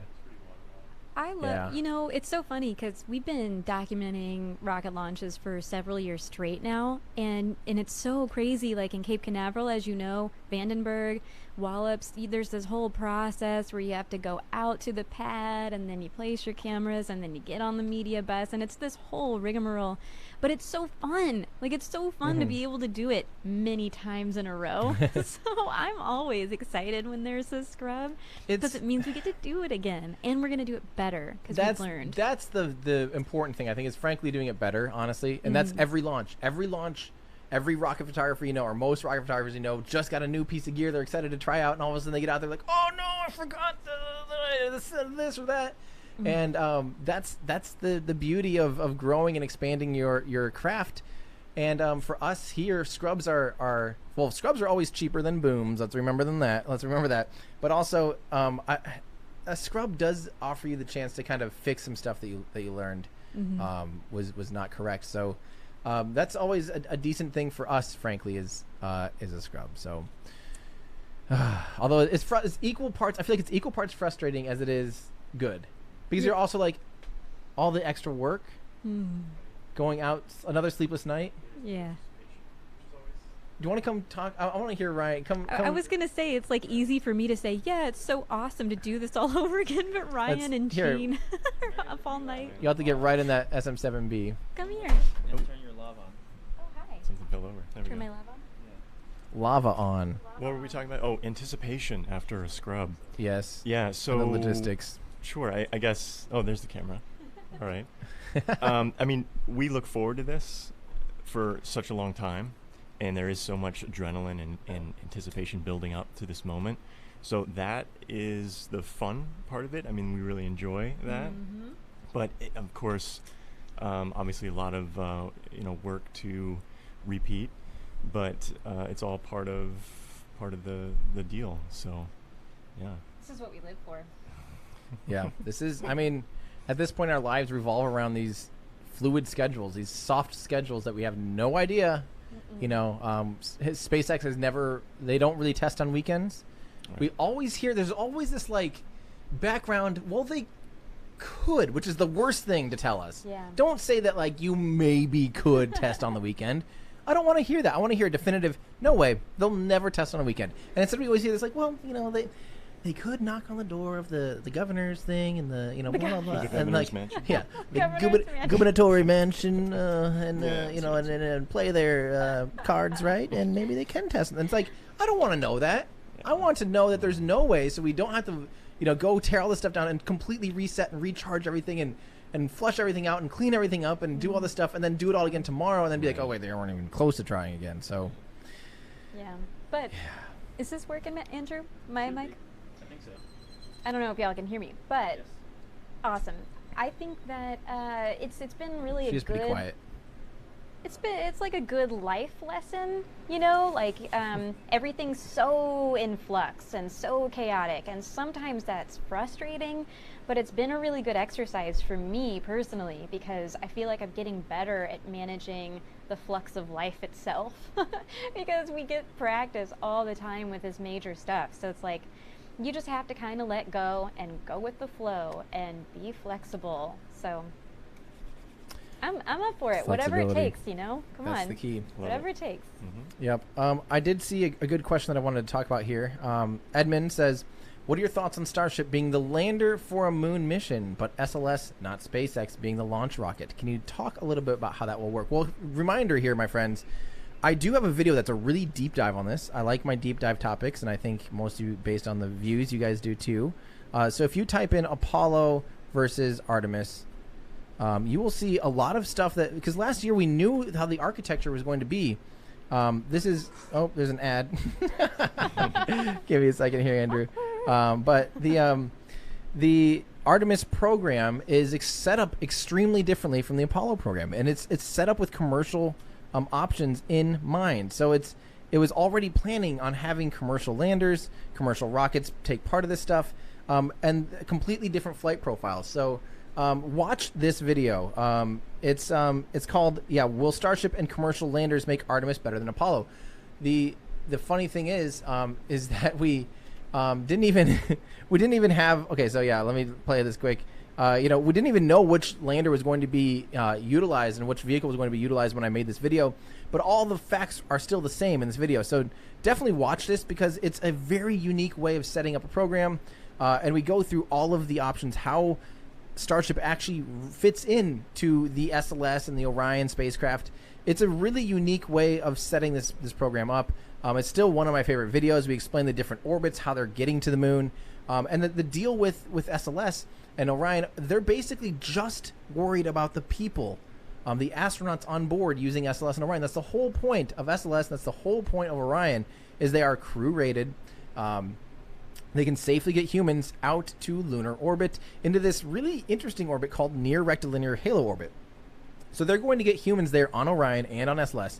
And then SpaceX won a $2.9 billion contract to get a lunar variant of Starship out in that same orbit to meet up with those astronauts. It'll likely be their first.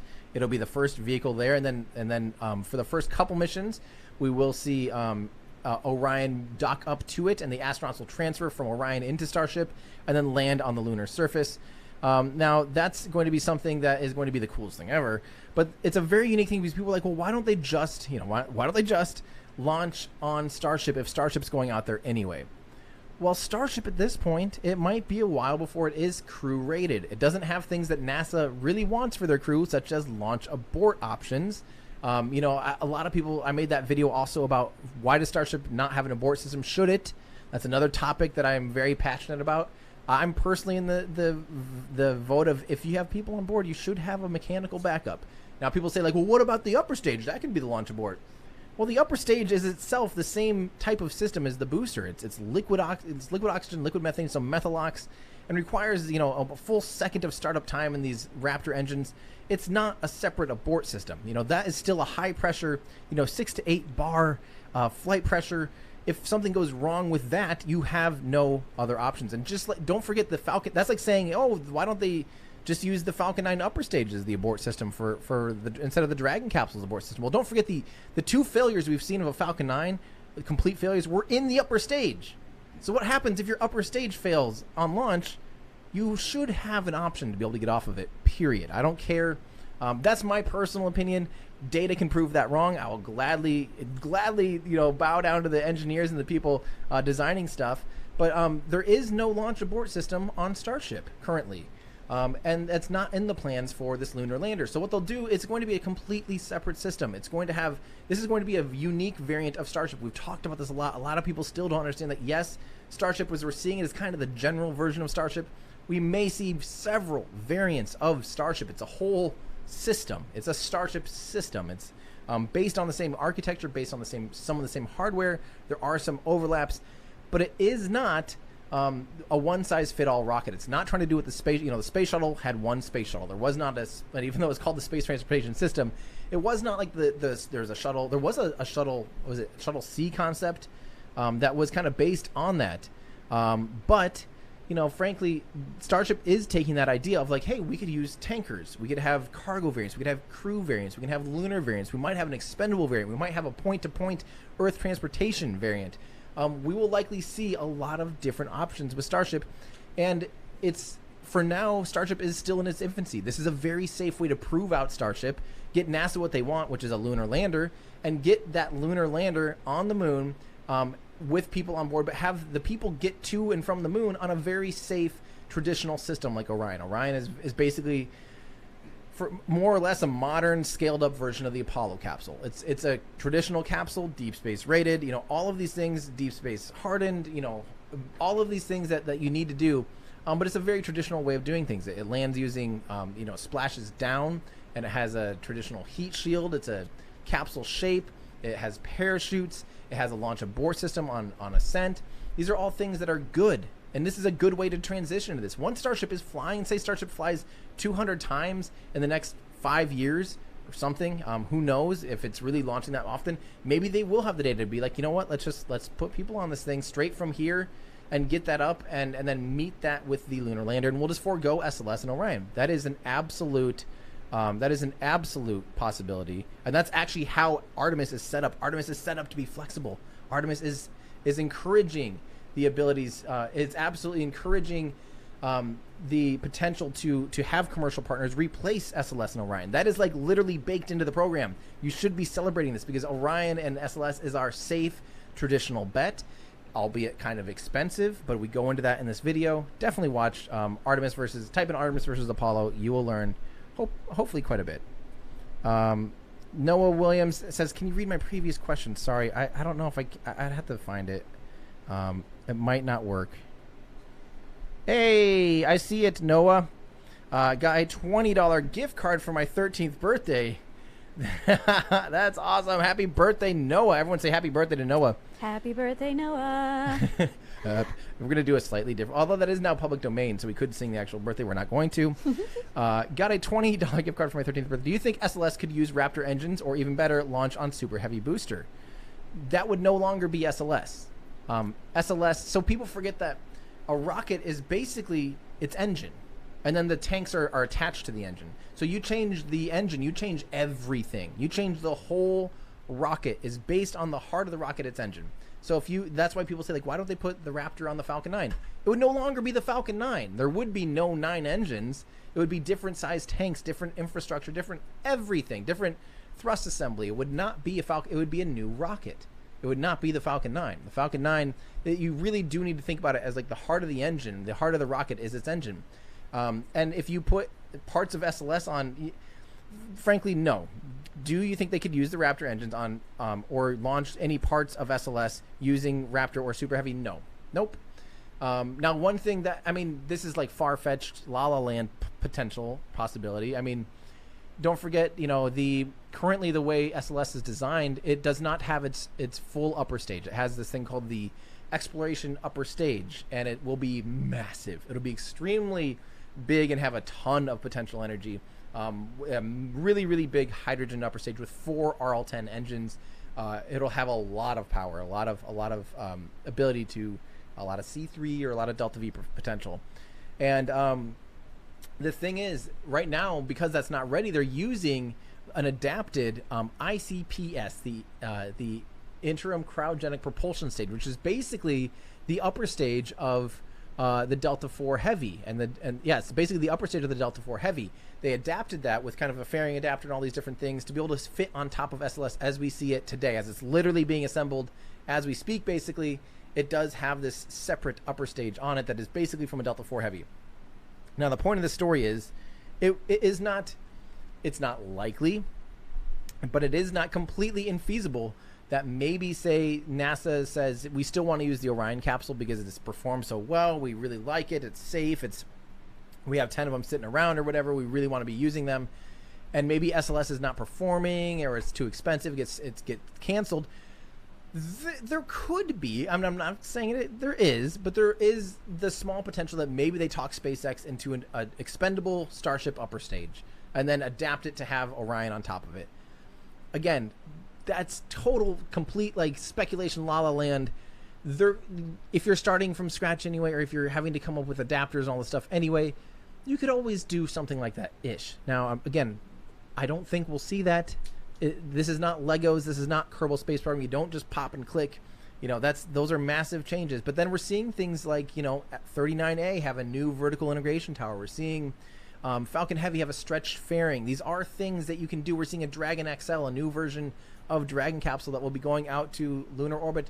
We are seeing changes being made, so it's not completely incomprehensible that there could be some version just to satisfy NASA to be able to still fly Orion out to the moon. That's not inconceivable, but it's very, very, very unlikely. Oh, this is from Michael. Thank you so much. Loving the new live stream setup. Thank you. I'm curious. I want to know what you guys think of kind of how we're trying to do things now. Again, I know that a lot of you guys want to hear more from multiple people. We obviously are trying to include Cosmic Perspective, either Mary Liz or Ryan. They'll probably occasionally switch, but you guys, of course, I'm so excited to be able to have people share some of the workload so I can take a little voice break like this for a second. It's fun, and I can talk slower so you can take a longer break. This is going to be great, honestly. Frankly, this is what the stream needed, was me not just yelling for 8 hours straight. Please. Oh, now we just need more of you and Ryan's voices together. Ryan's butter voice. Ryan's got that butter voice. Yes. Butter voice. Give me that butter voice. Let's see. Let's answer a few more questions. We have a lot of really good questions out here today. And again, if you guys have questions, just put it up in YouTube chat. We can't promise that we're going to catch everything, of course. You can tell there's quite a few chats going on here, but we'll answer super chats and chats, and whatever we see, whatever the mods catch, we'll try and put up on air. Except, unfortunately, I talk so slow and go on these long rants.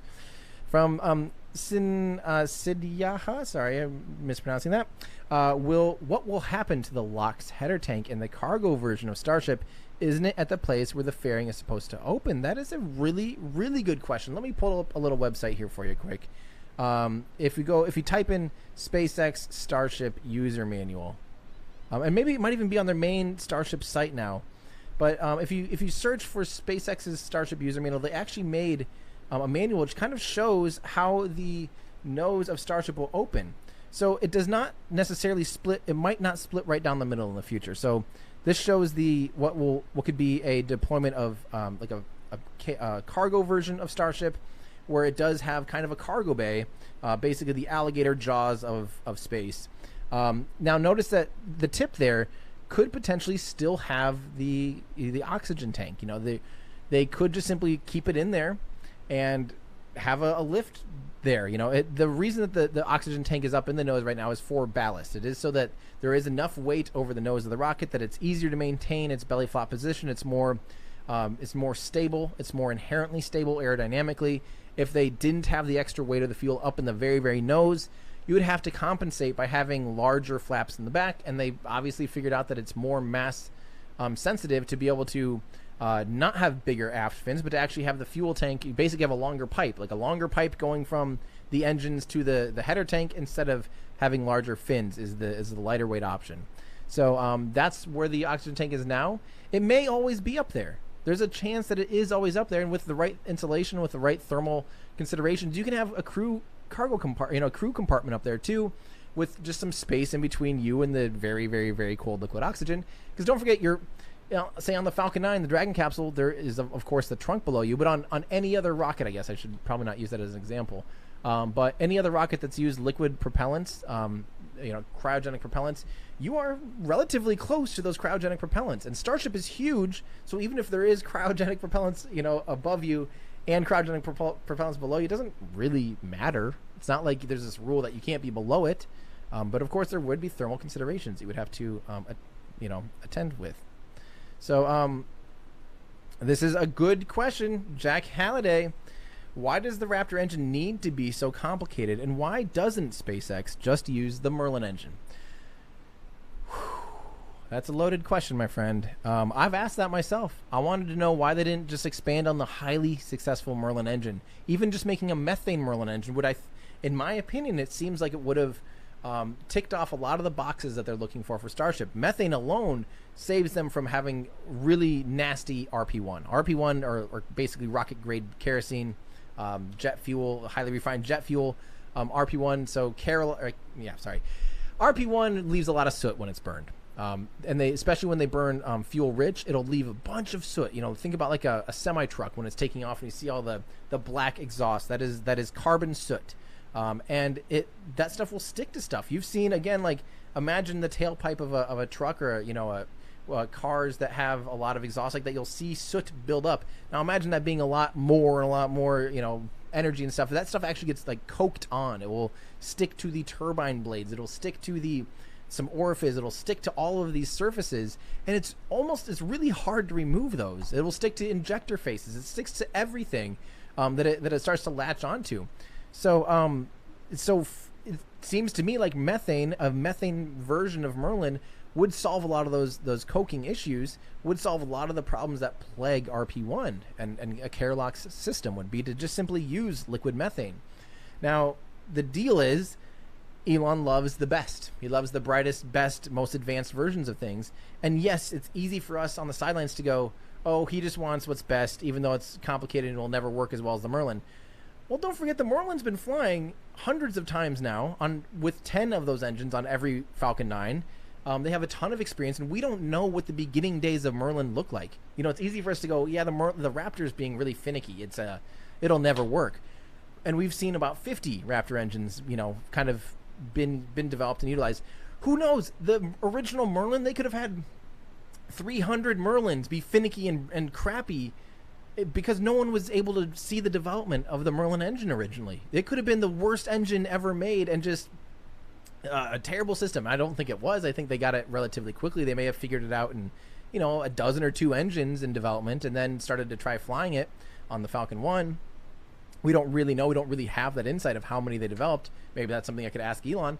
But, as far as the Raptor engine, they're developing it still. They are learning the kinks. These are problems you can solve. Yes, it is advanced, but that's like saying, we should have just stuck with the steam-powered engine. We should have, the 305 Chevy is the perfect engine, developed in 1963 or whatever. I don't remember what year or whatever. It's like saying, why would we move on? Like, at one point I remember Honda engines were kind of one of the first to develop variable valve timing in four-cylinder engine called VTEC. It's a system that allows you to advance the timing of your camshafts, but it requires spinning cams that are going, thousands of RPM to be able to actually shift the timing of it, which is something really, really strange. And at the time, I remember there was a lot of tuners that were like, "Oh, that's such a stupid system." Now every internal combustion engine uses variable valve timing. A lot of them use direct injection ports. A lot of them use a lot of technologies that were considered like stupid and not really worth it in the long run, or turbocharging. All of these things are solvable things. Yes, you have to run them a lot. Yes, you have to test them a lot. Yes, you have a lot of research and development. But why settle with something that's just good enough when there is another option that's tangible, that's physically available? All you have to do is just untap it. And that's the way that SpaceX looks at things. They look at like, this is the best. It's going to be hard. It's only ever been demonstrated twice before us in all of human history, but we're going for it. We're going to develop this, and we're going to do it right. And I love that. I love that. I think that's super cool. So that's my long rant on why does the Raptor engine need to be so complicated? Why doesn't SpaceX just use the Merlin? Thank you for that, Jack. Some topics just get me going. Some topics just simply get me going, and that is one of them. I'm seeing so many. We're still on the kite topic and the dog walking sometimes. I love it. Let's see. Oh, Andrew. So we do have the up next awaiting road closure. Is there any? We can't probably override that today. Just be like no launch today. No. Yeah.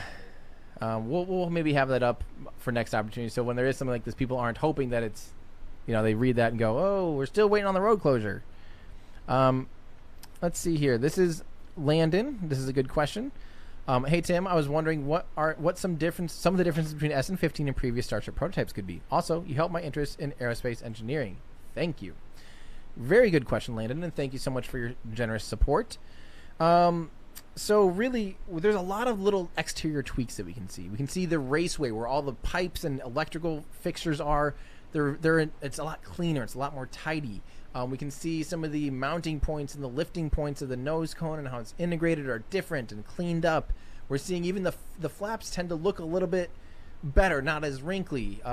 There's just a lot of little tweaks that they've worked on.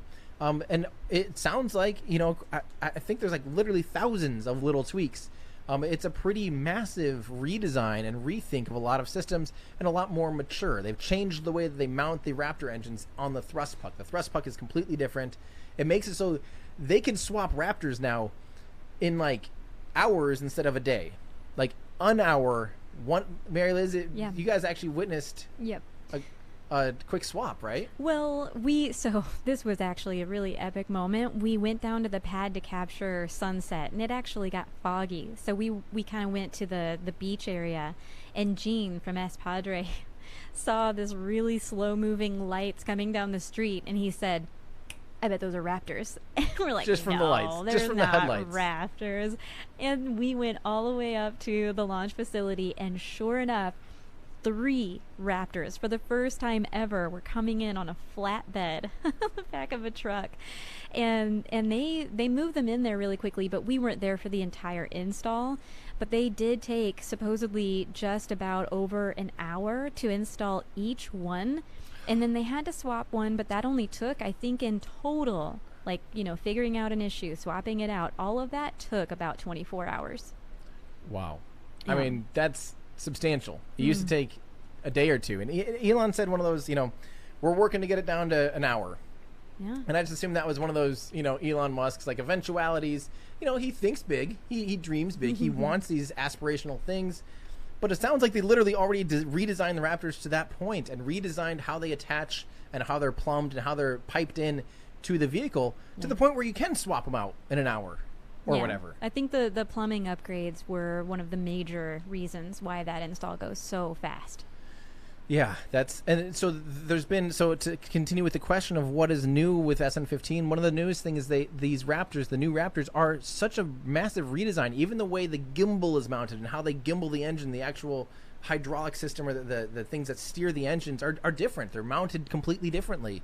The Raptors are trimmed down. If you look at the jumble, the rat's nest of like the Raptors slowly gotten like skinnier and more simple, fewer. Well, I mean, in original development, when you're originally developing an engine, they put probes like pressure and temperature probes in like all over the place. Every little pipe, every little nook and cranny. They need to know what's happening to the gases, the exhaust gases at different points in this engine. They need to get data to know how is it performing, right? But once you understand what's happening, they can stop taking that instrumentation. They can stop taking those measurements, and they start streamlining and simplifying the engine. And that's what we're seeing. We're seeing them trim it down to the point where they apparently got the data they need. They made some massive design decisions, some massive leaps, and they came out with this basically a new version of Raptor. It's more or less a new Raptor. It's kind of like a block upgrade of Raptor. Now, we saw this happen all the time with Merlin. Merlin has gone through several changes, from the Merlin 1A to the Merlin 1C to the Merlin 1D to the Merlin 1D full thrust to the Merlin 1D fuller thruster.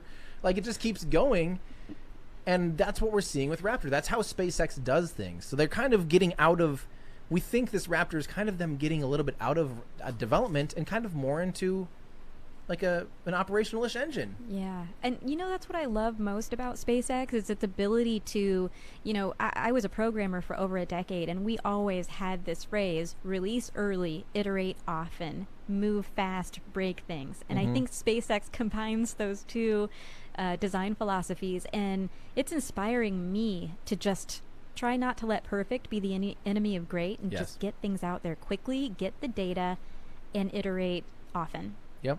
And make I mean, that's, again, we have a bit of that philosophy here with the studio. Is like, we know what our own product we want it to be, and we're trying to find solutions, and it's not perfect yet. We know where we're trying to go, and we know what we're trying to do is ambitious. Like our hey, Andrew, we know that the goal here eventually is to be putting out as good of a live stream as what SpaceX does.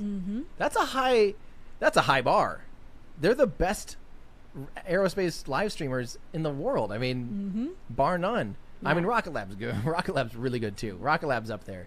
But SpaceX set this insanely high bar. Bring it on. Bring on the competition for the best live stream. And it's so cool. I think it was right after, I think it was DM1. I went into a press conference and I got to ask Elon a question and just asked him like, oh my gosh, how does it feel to finally be at this stage when there was so much adversity, so much doubt about what you were doing? And he was like, oh, well, I always thought we were going to fail. But I just thought, well, it's worth a try anyway. I hear that ringing around my head every single day when I try something ambitious like this. And you know what? It's worth the try. Why not? Yeah, absolutely. I love it. Yeah. Build stuff, break stuff, learn, like build, break, repeat, basically. And at the end of the day, you do end up with a better product from it, you know? That's why try to solve the final solution when you're on step one, Can't do it. You gotta solve. Possible. Yep. We still see a lot of people asking who you are. I feel like we're gonna have to have like a little, have like a little text thing or something when you're up on screen, I think, at some point. But Mary Liz Bender from Cosmic Perspective, not Boca Chica gal. We had people asking, is this Mary Boca Chica gal? No, I'm not the famed Mary. I get that a lot though. I'm Mary Liz. So you put the Liz on the end there, and you get me, co-founder of Cosmic Perspective. Ryan is my partner, and we make films about this beautiful Starship era. And we also have been working with Tim and the whole team here as Padre to produce the live streams, put out remote cameras, and this whole thing, like me being on camera, this is pretty impromptu. We're just kind of winging it, and it's super fun. So we'll see. Yeah, it is super fun. That's what we want to do. We just are here to have fun. We want to. That's right. We want to be the fun live stream. I mean, not saying that NSF or Lab aren't fun. Obviously they're fun. They are fun. But we just want to be casual, hanging out, talking rockets, nerding out, just and answer questions, and just kind of be this environment where we want to. My ultimate goal here of this whole studio, the reason people still question, like, Tim, you're too busy building studios and not making videos. Trust me, I know. But the reason for all of this, the whole point of all this stuff, is to bring you guys along. I want you guys to feel like you're experiencing this with me, with us. You're getting the vantage point. You're getting the human emotions, what it would be like if you're here watching this. There's people from all around the world tuned in. The point of all of this is to bring you along for it. Yes, again, there's great camera views. There's great live streams all over the place. We love them. We encourage you to watch them. Please, they are our good friends. We're all in this thing together. Team Space, baby. Yeah. But what we're trying to do that's a little bit different, our kind of thing, is we want you to feel like you're here with us. We want you to feel like you're out watching Starship out the back, seeing it take off, and all of that stuff. So that is the whole point, is kind of that human element to aerospace, because that is what this is all about. So yeah. I shouldn't answer questions like this, but I think I kind of need to, because we're hanging out. I know this is just gonna. I shouldn't do this, but I have to. This guy thinks, you guys are a bunch of clowns watching CGI. He said he likes making graphics. Think, people. Well, here's the thing. We have enough cameras. We can point a camera at a camera and live and show you that by shaking the camera, it's going to shake our images. Like, these are all hardwired. You listen, this is not a hidden place. This is South Padre Island, Texas, where people live and work and eat and vacation, and you walk out on the beach, and if you're here at the right time when one is launching, You see it. You can't put CGI in front of your eyeballs into the sky. I'm sorry. I wish I could. That'd be awesome. You know, I always invite people to go down to Isla Blanca Park. It is a public place. You know, you go, and it's even an RV park. You could stay for a whole month and watch the watch the rockets take off. It's pretty surreal here. It's hard to believe. I totally get it, but Yeah. it's happening. I see. That's the thing. Is like it'd be one thing if it's like Area 51, and the only source of information was the United States government, the Department of Defense, is showing us this one video of this one crazy thing. But no, this is not that. This is this is like you can be here right now and see it. So that's like saying I don't believe the Super Bowl exists because I've never seen it with my own eyes. Go to the Super Bowl then and tell me it doesn't exist. Like, that could all be CGI. Is Cooper shaking a camera for us right now? Is that what's going on? We'll have to put it up on like split screen or something. Recording the Cryo. I mean, it's like why would you say that? Like go to the Super Bowl. I played Madden when I was a kid. The graphics have definitely improved. I think that the Super Bowl's true. fake. So I've never been there, but I don't think it exists. Well, you know, Yeah. come on down. There's no point in that logic. If that's the way you're going to think and operate, I know it's pointless for me to even say anything. I'm sorry. I'm sorry that I wasted airspace with that, but it would be one thing again if this was like hidden. It's not. Literally, the craziest thing about this is actually, you can't argue about this one because you can literally drive right next to it. It is a public road and even a public beach when it's not launch day, before the rocket is fueled up and filled with highly explosive and highly energetic propellant, before it's basically a giant bomb. You can drive on that road and literally see it with your own eyes and watch people working on it.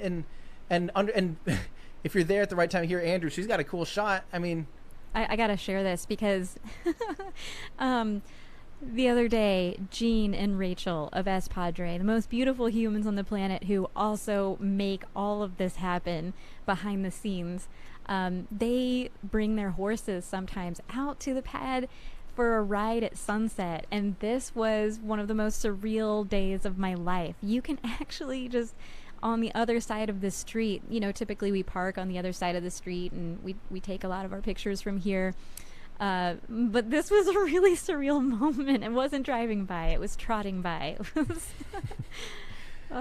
pure magic. It's like a scene of Firefly. I don't know. Are there any Firefly fans in the audience? I know I need to watch it, but I Oh have my not. god, Tim, you haven't watched it? No. Dude, you gotta do it. It's so good. I know. It's a good one. And unfortunately, there aren't many seasons to go through. Yeah. Well, you know, that again, like I love it. I love it out here because it's a beautiful place. It's like this magical place. It feels like Kennedy Space Center like the Cape Canaveral area pre-Kennedy Space Center, or like Yeah. at the very beginning of the Mercury program or something. That's why we're here. I mean, because it's not always going to be this way. And this is just this extremely magical place and time right now. It's changing rapidly. Walls are going up. Rules are, you know, tightening up. But right now, for the first time, a rocket company is doing all of this out in the open for us. And they're letting us come here. They don't have to let us do this. No. I mean, this is a public access road. And there are people that go to Boca Chica Beach to fish and surf and all of that stuff. But to have this all visible and not a giant wall, or to have those tents in the manufacturing area open so we can see the nose cones being stacked and all the progress being made, that I'm really grateful for that. I don't know Yeah. how long it'll last, but I know. so glad we're here. I just, that's the reason that we're putting all the effort we can into doing what we're doing here, is because I don't know how long this will be an option. We can't be guaranteed that will always be a public highway. There's a chance that they could make a bypass and give public access to the beach somehow through a ferry or through a tunnel or through a different access, and we might not ever be able to go down that highway for the rest of, in 10 years, in 5 years, in 2 years. Who knows? At this pace, it could be 9 months. I mean, it's not impossible that they would close it off. I want to be here for it. This is history. This is, I guarantee it. If you worked in the media, if you were a member of the press in the 1960s and you had the option to go and be right up front row seats to the Saturn V and the Apollo program and even the Mercury Gemini program, and witness history and record it and document it and and be part of that timestamp in human history, I think every person would be like, yeah, I'll do that. I'll do that down there. Yeah. I'll go witness this and share it with the world, instead of like, well, I could just get the images and share it on our on our newspaper from someone else. Like, no, you want to capture it. That's what this is. That's what this is. I hope people understand that this is the equivalent of that. I mean, this is the decade, I would say, in which we are leaping off of the planet permanently to create bases on the moon and onto Mars. Yep. Yeah, this is it. And this is spaceport of the future right here. Looking at it. Exactly. This is a good question from Jake Curry. How many F1s to lift Starship, disregarding fuel issues? So that's actually interesting. So the dry mass of Starship is something like 100 metric tons or so, and when you fuel it all the way up to the brim, I don't remember. Declan's run the numbers. It's something like another 1,000 or something metric tons of propellant once fully loaded, or something like that. I can't quite remember what the number is. But we'd have to do the math. I forget. Well, let's just do something fun. Let's just look up the thrust. I forget how many F1s.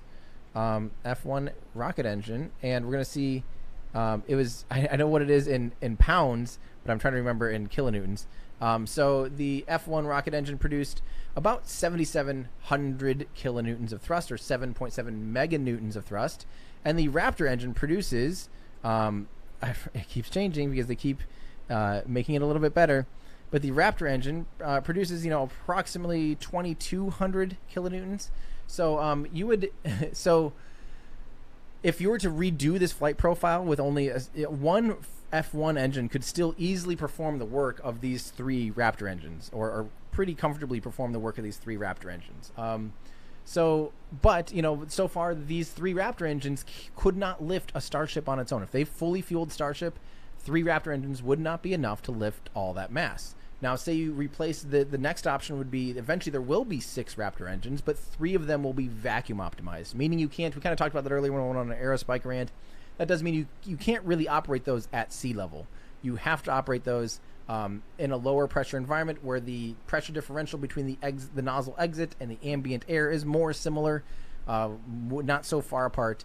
So say they replace those vacuum optimized engines and just use 6 sea level Raptor engines. I think we're getting close. I think it could. I actually think you can launch. You could lift Starship solely on 6 Raptor engines. I did want to just share that we're hearing that the launch is totally scrubbed today. We have crew back at the pad. Yeah, Mary said no evacuation notice. This is at Boca Chica Gal. No evacuation notice necessary because it has been scrubbed. That's official. Yeah. So we could actually, we can actually go down to the pad tonight, which is good. I have not seen SN15 up close and personal yet at all. I mean, really? I saw it in a high bay, driving by, but I haven't been. I missed rollout. You're gonna freak out when you see all of the progress at the pad with your own eyes. Yeah, and a lot of people are saying in the YouTube chats and elsewhere that the flight restrictions they have been placed for Saturday and Sunday. So it's all very confusing. I know we talked about it a little bit, but no clue yet whether they're going to attempt to do this on the weekend unconventionally, right, or wait until early next week. Right. So like we've talked about, again, we always hear this idea that they could launch on the weekends. They frankly, I don't think they will. I'll never say never, but I just really don't think that they are going to launch on weekends. I think that's like a no-no. Yes, they've applied for TFRs, the temporary flight restrictions, and the permissions to be able to launch on the weekends often. They do that quite often, but they've never taken that up. They've never done that. Does that mean that they can't? I don't know. I don't know. And that kills me. I don't know if people understand why the weekends are kind of a no-no. Well, it's what we understand is the county. This is a public road, a public beach. They really want people to be able to enjoy the beach, the beautiful nature-esque. Well, it's too nature. different. It's just full on nature squared. But you know what I mean. The nature of the nature, the naturesque nature of the beach, because it's completely undeveloped, albeit there's now a rocket next to it. But the rest of the beach is just completely like a wildlife refuge. It is a beautiful place, and it's completely free public access beach, and people can drive up on it. They can crash into cars if they want to. No, don't do that. Tim, that happened to Tim. Don't do it. Careful. We were parked and we got hit. So, yes, people drive on the beach. They crash on the beach. They sometimes go too close to the water and get stuck on the beach. They sometimes just get stuck on the sand. Anyway, people do things on the weekend, fish and enjoy the beach. And the county wants that to still be a public thing. And I agree with that. That's, what the area, it's part of the attraction. One of the most beautiful parts of the Brownsville area, I think, is the Boca Chica beach. So that's why they typically don't fly on the weekends, is the county doesn't want them to. The county wants, SpaceX, when they test, they have to close the roads, they have to close the beach. They don't want that to be constant. They don't want to have the public never have access to the beach. So that's, yeah. And that's why we take the road closure so seriously. We watch those closely to know, all right, they're going to attempt to do something. It might be rolling a crane out. It might be Right. might be launching. Yep. Those are a very good indicator, because they really are trying to not do it unless absolutely necessary, Yeah. Here's a good question from Dima. Says, with more Raptors, won't they use sound suppression? So, example, water. Now, that is, of course, something that the Saturn V did not really use much of a water deluge system, actually. It mostly, it had a little tiny bit. There was a little bit of water deluge, but 39A was designed to be able to handle the thrust of the Saturn V without this massive water deluge system. The water deluge system we see now on 39A is from the shuttle. That was in place for the shuttle, and the shuttle is what really, because of the solid rocket boosters and the fact that the ejecta is so much more powerful, and it can destroy the launch pad, and all the sound suppression the sound could damage the tiles specifically on the space shuttle. They required a massive sound suppression system. Now, not all rockets use sound suppression. The Delta IV Heavy, which is a very large operational rocket, sits in a pretty dry trench. It doesn't really have, there might be a little bit of I don't remember if there is some water that runs to protect the pad, but there is not a massive water deluge to suppress sound. It just simply doesn't need it. Now, we might see something similar to that with Starship. If you design your pad in a certain way, it's really weird. There's no flame trenches that we see. There's a lot of the traditional infrastructure that you see is not there. So it will be really interesting. I'm really curious how they will handle twice the thrust of the Saturn V. I'm very curious if it's going to have sound suppression. I'm very curious if it's going to have all these different things. We'll have to wait and see. We have to wait and see. This is a good point here. Back to sound suppression, actually. I think I'm that far behind in chat because we talked about that forever ago. Depends on the culmination. Is that how you actually spell culmination? Collimation. Collimation. I've never heard that word. Collimation? That's cool. Depends on the collimation of the sound waves. Could be additive or destructive interference. That's absolutely right, because of course you can have phase cancellation with sound. Yes. Oh no, move on. No? Okay.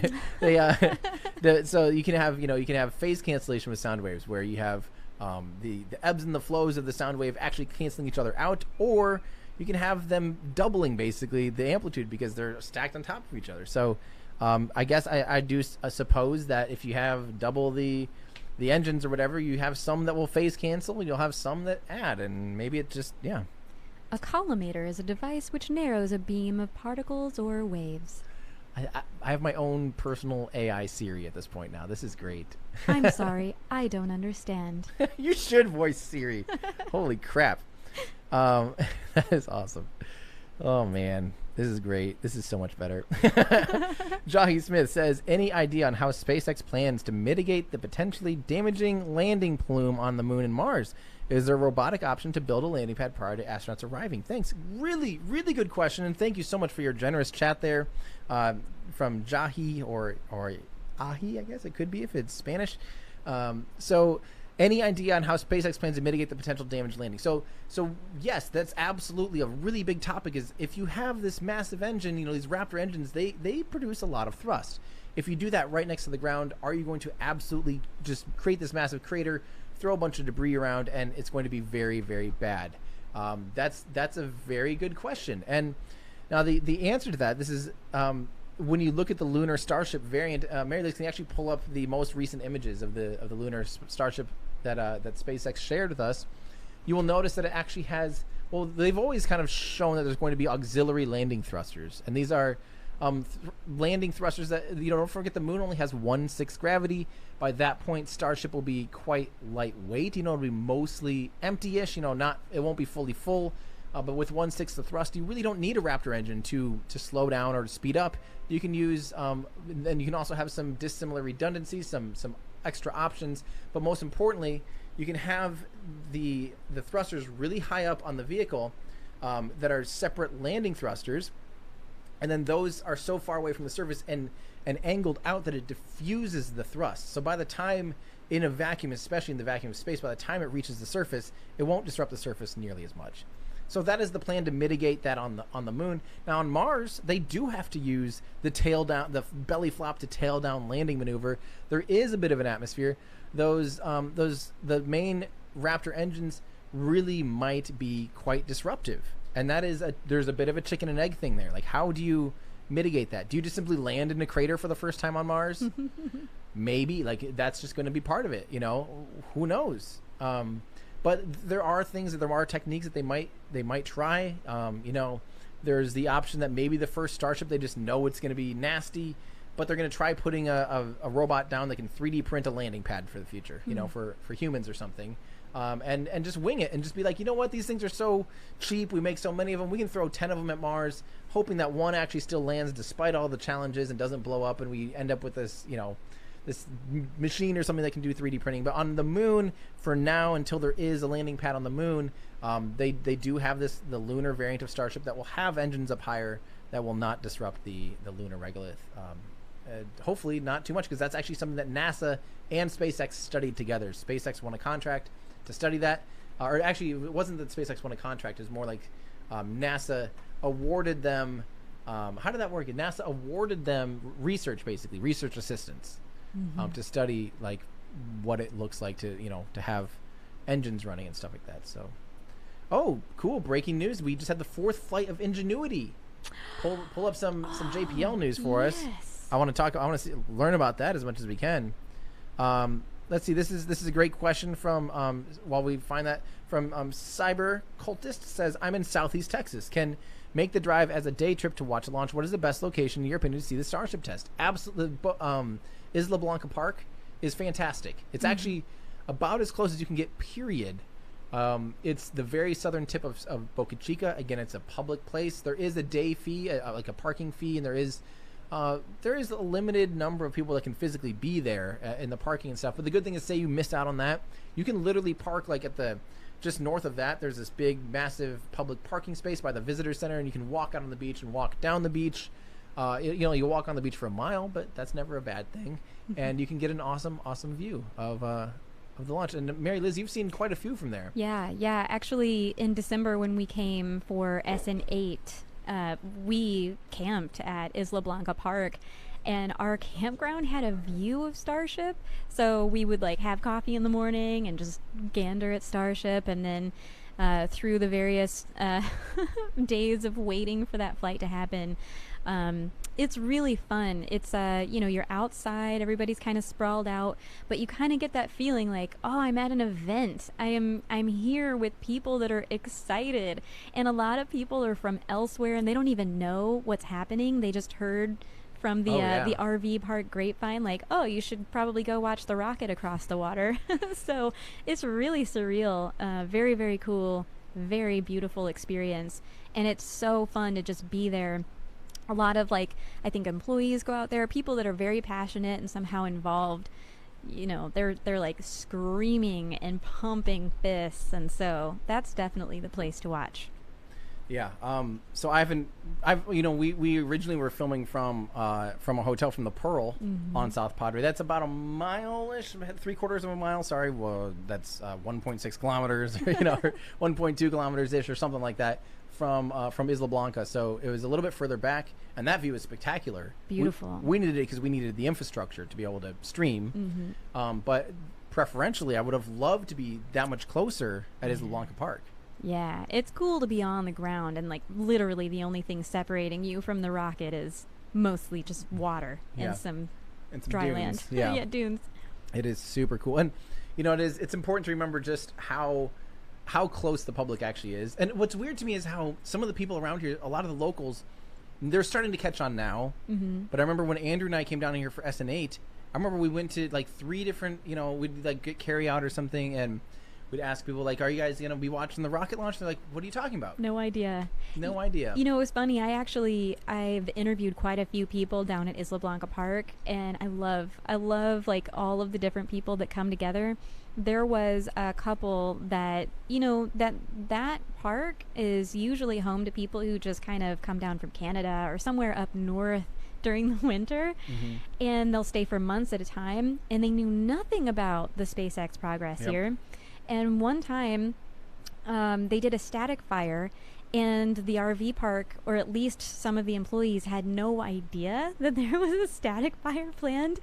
And this couple was inside their RV, and they, for some reason, they were sleeping, and they thought, oh my gosh, someone just ran into our RV, because it kind of shook it, Mhm. loud bang, shaking of the RV. They're like, somebody ran into us. And then the employees thought, oh my gosh, there must have been an explosion at the campground, but we don't have any there's no way for anything to explode here. We don't have any tanks. So, yeah, it's Yeah. really funny. They are catching on. People are getting excited. There's the community is really coming together. I don't know if you've shared this yet, but they're having a gorgeous art gallery this weekend, or gala, I should say, Boca Chica to Mars, I think it's the second one of these annual events, where all of the local photographers that have been here since the beginning are showcasing their work and kind of, open arms welcoming SpaceX to their community. I think it's really cool. It's having a massive impact. I mean, obviously. I did want to mention someone asking what scrubbed means. This is a great question. If you're tuning in, scrubbed does mean that they are not launching today. They've scrubbed the launch. They've scrubbed the. Yeah, so we're working on eventually. Hopefully, by the next time we stream, we'll have a thing that makes it to like the bottom bar. It's a little misleading. It feels like we're still waiting. We're really not waiting at this point. We know, at least we know that it's not. We don't expect them to do another road closure. That would have to be published, and once they open the road back up, it would be unlikely. So, don't be. Yeah. So scrub just means that we're not going to be seeing a launch today. We're just kind of hanging out at this point since we're all set up and everything. I actually have a silly question to piggyback there's no on that. silly questions. Yeah, that's true. Scrubbed versus delayed. Is there a difference? Why do they use the word scrubbed? So scrubbed typically means that this launch attempt, all of the options for the day's launch attempt would be Oh, did you change it, Andrew? Up next, nothing. The rocket will not launch today. I like Nice. that. There you go, Andrew. Thank Well you. played. There we go. So it typically, scrubbed generally in the aerospace community means like you have a launch window, you have a time where you can do the launch. If it's scrubbed, it typically means like they are done for today. Like, on the counts, sometimes with certain rockets you might hear hold on the countdown net. That would be like, you might hear a hold, and that might mean like, oh, we gotta, especially with like the Delta 4 and Delta 4 Heavy and Atlas 5, they have these soft countdowns where they kind of have this wiggle room in their count before they get to the terminal countdown, and you might hear them say hold, and they'll put a little thing. But if they yell hold, that's like full blown, we're done. Like, or I don't. Yeah, that means I think that does always mean they're done for the day. Depending on the launch window, it might not mean. But if it is scrubbed, like once it's called scrubbed, that in the aerospace world basically means like there are no more opportunities today. There's something that has come up, and maybe the temporary flight restrictions are the window. If they open the road back up, all these things like we'll go. Okay, they're done today. They are done. Yeah. So that's kind of that's my understanding of that. So, yeah. Real quick, want to say from Brian Clausen, awesome.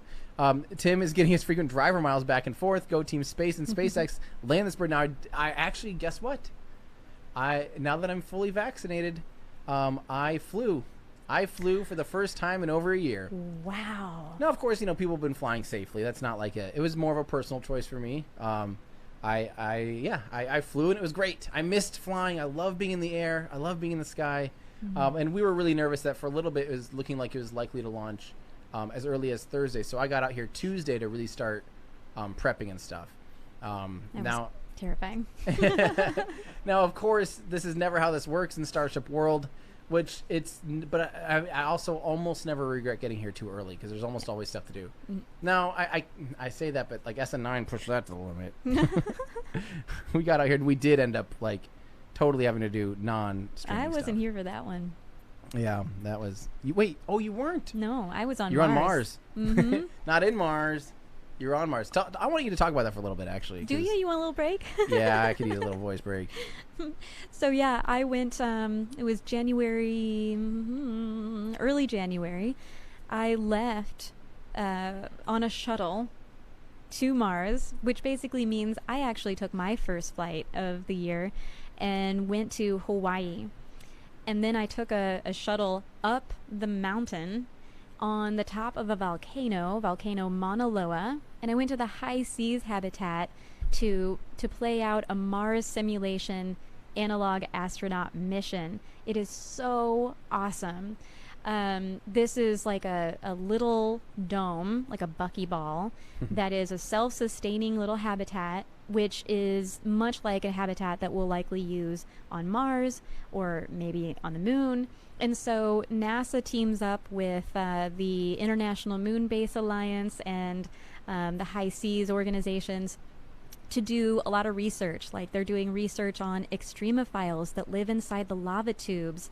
And it's so cool. I mean, it looks just like Mars. So I got to wear for 15 days straight a spacesuit every time I went outside, when I could go outside. And then the other time I was inside with my crew of 6, just getting to know everybody, amazing engineers, amazing artists, had absolutely a blast, just kind of immersing myself in the human experience of space exploration, which is my favorite thing in the universe. Thinking about, a lot of the psychological aspects, like how does art help us? How can we express ourselves in these weird new environments when people are constantly all around you? And yeah, it just felt good to, after, a year in quarantine, I can't tell you how beautiful it was. We all got like triple COVID tested, major time. And when we got into the habitat, like I could hug people, I could have meals with people without a mask on. And it was like, well, you're all in the same area. So if We one were person all- say you're all getting sick and whatever, We were you're all at least not quarantined. spreading it. Yeah. Yeah, we were quarantined together. That's right. Yeah. And Hawaii has super strict rules because they're an island. So you have to be uber careful. So for 15 days we were all quarantined together, and it was epic. So you left quarantine to quarantine. Yeah, exactly. But it felt like unquarantining somehow. It's so funny. Like most people talk about going to the habitat as isolation, and I felt like it was liberation in many ways. Yes. That's Interesting circumstances. very. Yeah. There's been a lot of those in the last year. I want to answer a few more good questions here. These are awesome. Magnus says, if Starship is caught on Earth with a crane or some kind of catching system, like Elon's been talking about, he's been talking about just using, the orbital launch tower to catch the booster or, Starship or whatever, and actually just place it right back on the launch pad. That is the ultimate goal. It only needs legs to go to Mars. So keep the simple legs and discard them on Mars at takeoff. Less parts. Ooh, interesting. Like a detachable landing leg system on Mars. That's interesting. If it is, that could be a potential. Of course, that's actually really interesting. Shed the weight on Mars. Have the legs almost be like the lunar lander, or actually, really interesting. The LK, the lunar lander for the Soviet Union for the N1 program, actually had it was a single stage descent and ascent, but it did leave the landing legs on the moon, just like you're talking about. That's a really interesting concept. And then because if they get home, they get back to Earth and they get caught with the tower, obviously you'd want to practice that a lot and have that be an extremely, extremely reliable solution before you put humans in it and then rely on them being caught by a giant tower, without any other like contingent landing legs or anything like that. But yeah, that's a really, really interesting thing to point out. But like I keep saying, just because right now we're seeing Starship with these size of flaps and this type of nose and these types of landing legs and stuff, whatever, it is all subject to change. There might be different versions of Starship. Just like, for instance, the F-35 jet, it actually has a short takeoff and landing version, and it also has a version that doesn't have that. They actually have separate versions of the F-35 or the 747. There's different versions of the 747, and Starship might be the same. We might see versions that are destined for Mars only, or Earth Mars system. There's versions that'll be for Earth Moon system. There'll be versions for cargo, versions for point-to-point transportation on Earth. It's exciting, and it's going to be really fun to see. We have another cool question from Sean. At the top of Starship, I saw a picture of a fuel tank. So we talked about that a little bit ago. With the reason I want to bring this up is we talked about a little bit ago how it will interfere with the cargo bay, basically. But Sean asks, how is that going to work if the hatch to the space station is there also? The hatch to the space station is not there on Starship. Starship has an airlock on its side. So more like the space shuttle had an airlock inside the cargo bay, and it would dock to the International Space Station like sideways. It didn't dock nose into the docking port, the space shuttle. The Starship will be more similar. It'll dock through the side of the vehicle through the airlock. So, yeah. All right, let me see how many more things we have. Let's see. This is from Michael. This is a good observation. White Moon Starship, the lunar version of Starship, has no flaps on renders. Does this mean that it won't be able to land back on Earth for maintenance or something? Yes, that is correct. It'll stay in space. It is not destined to ever come back in for orbital reentry. Now, I'm still a little bit confused because they talk about refueling it potentially in Earth orbit, which means it might have to do some light aerobraking. Now, even if you don't have a thermal protective system and aero fins, you can slowly aerobrake with many passes. If there's no one on board, you can do passes for months and slowly lower your orbit by just kissing the atmosphere very lightly. So yeah, of course, the moon is in Earth orbit. That is absolutely correct. So yeah, there's that's a really good point though. That yeah, they will not be using any like aero hardware or thermal protective system for the lunar version. Yeah. So, but yeah, the Earth is in moon orbit, but they will have to get out of. They won't just be in lunar orbit when they refuel. So it'll be really interesting to see how that works. This is speaking of that. BHW Rice has a really good question. What is the black surface on Starship SN15? Great question, because that's what we were just talking about, the thermal protective system. That's what you're seeing. They are continually expanding that. I should actually look for that difference. SN8 versus SN9 versus SN10 heat shield. Someone did a really good comparison. Let me see if I can just find this here. But someone compared all of the different heat shields of all the different starships and how it's grown. Here we go. This is sorry, I don't have a good source on this. It was on Reddit. Let me try and find the original source, because I do want to give credit to the person that did this side-by-side comparison.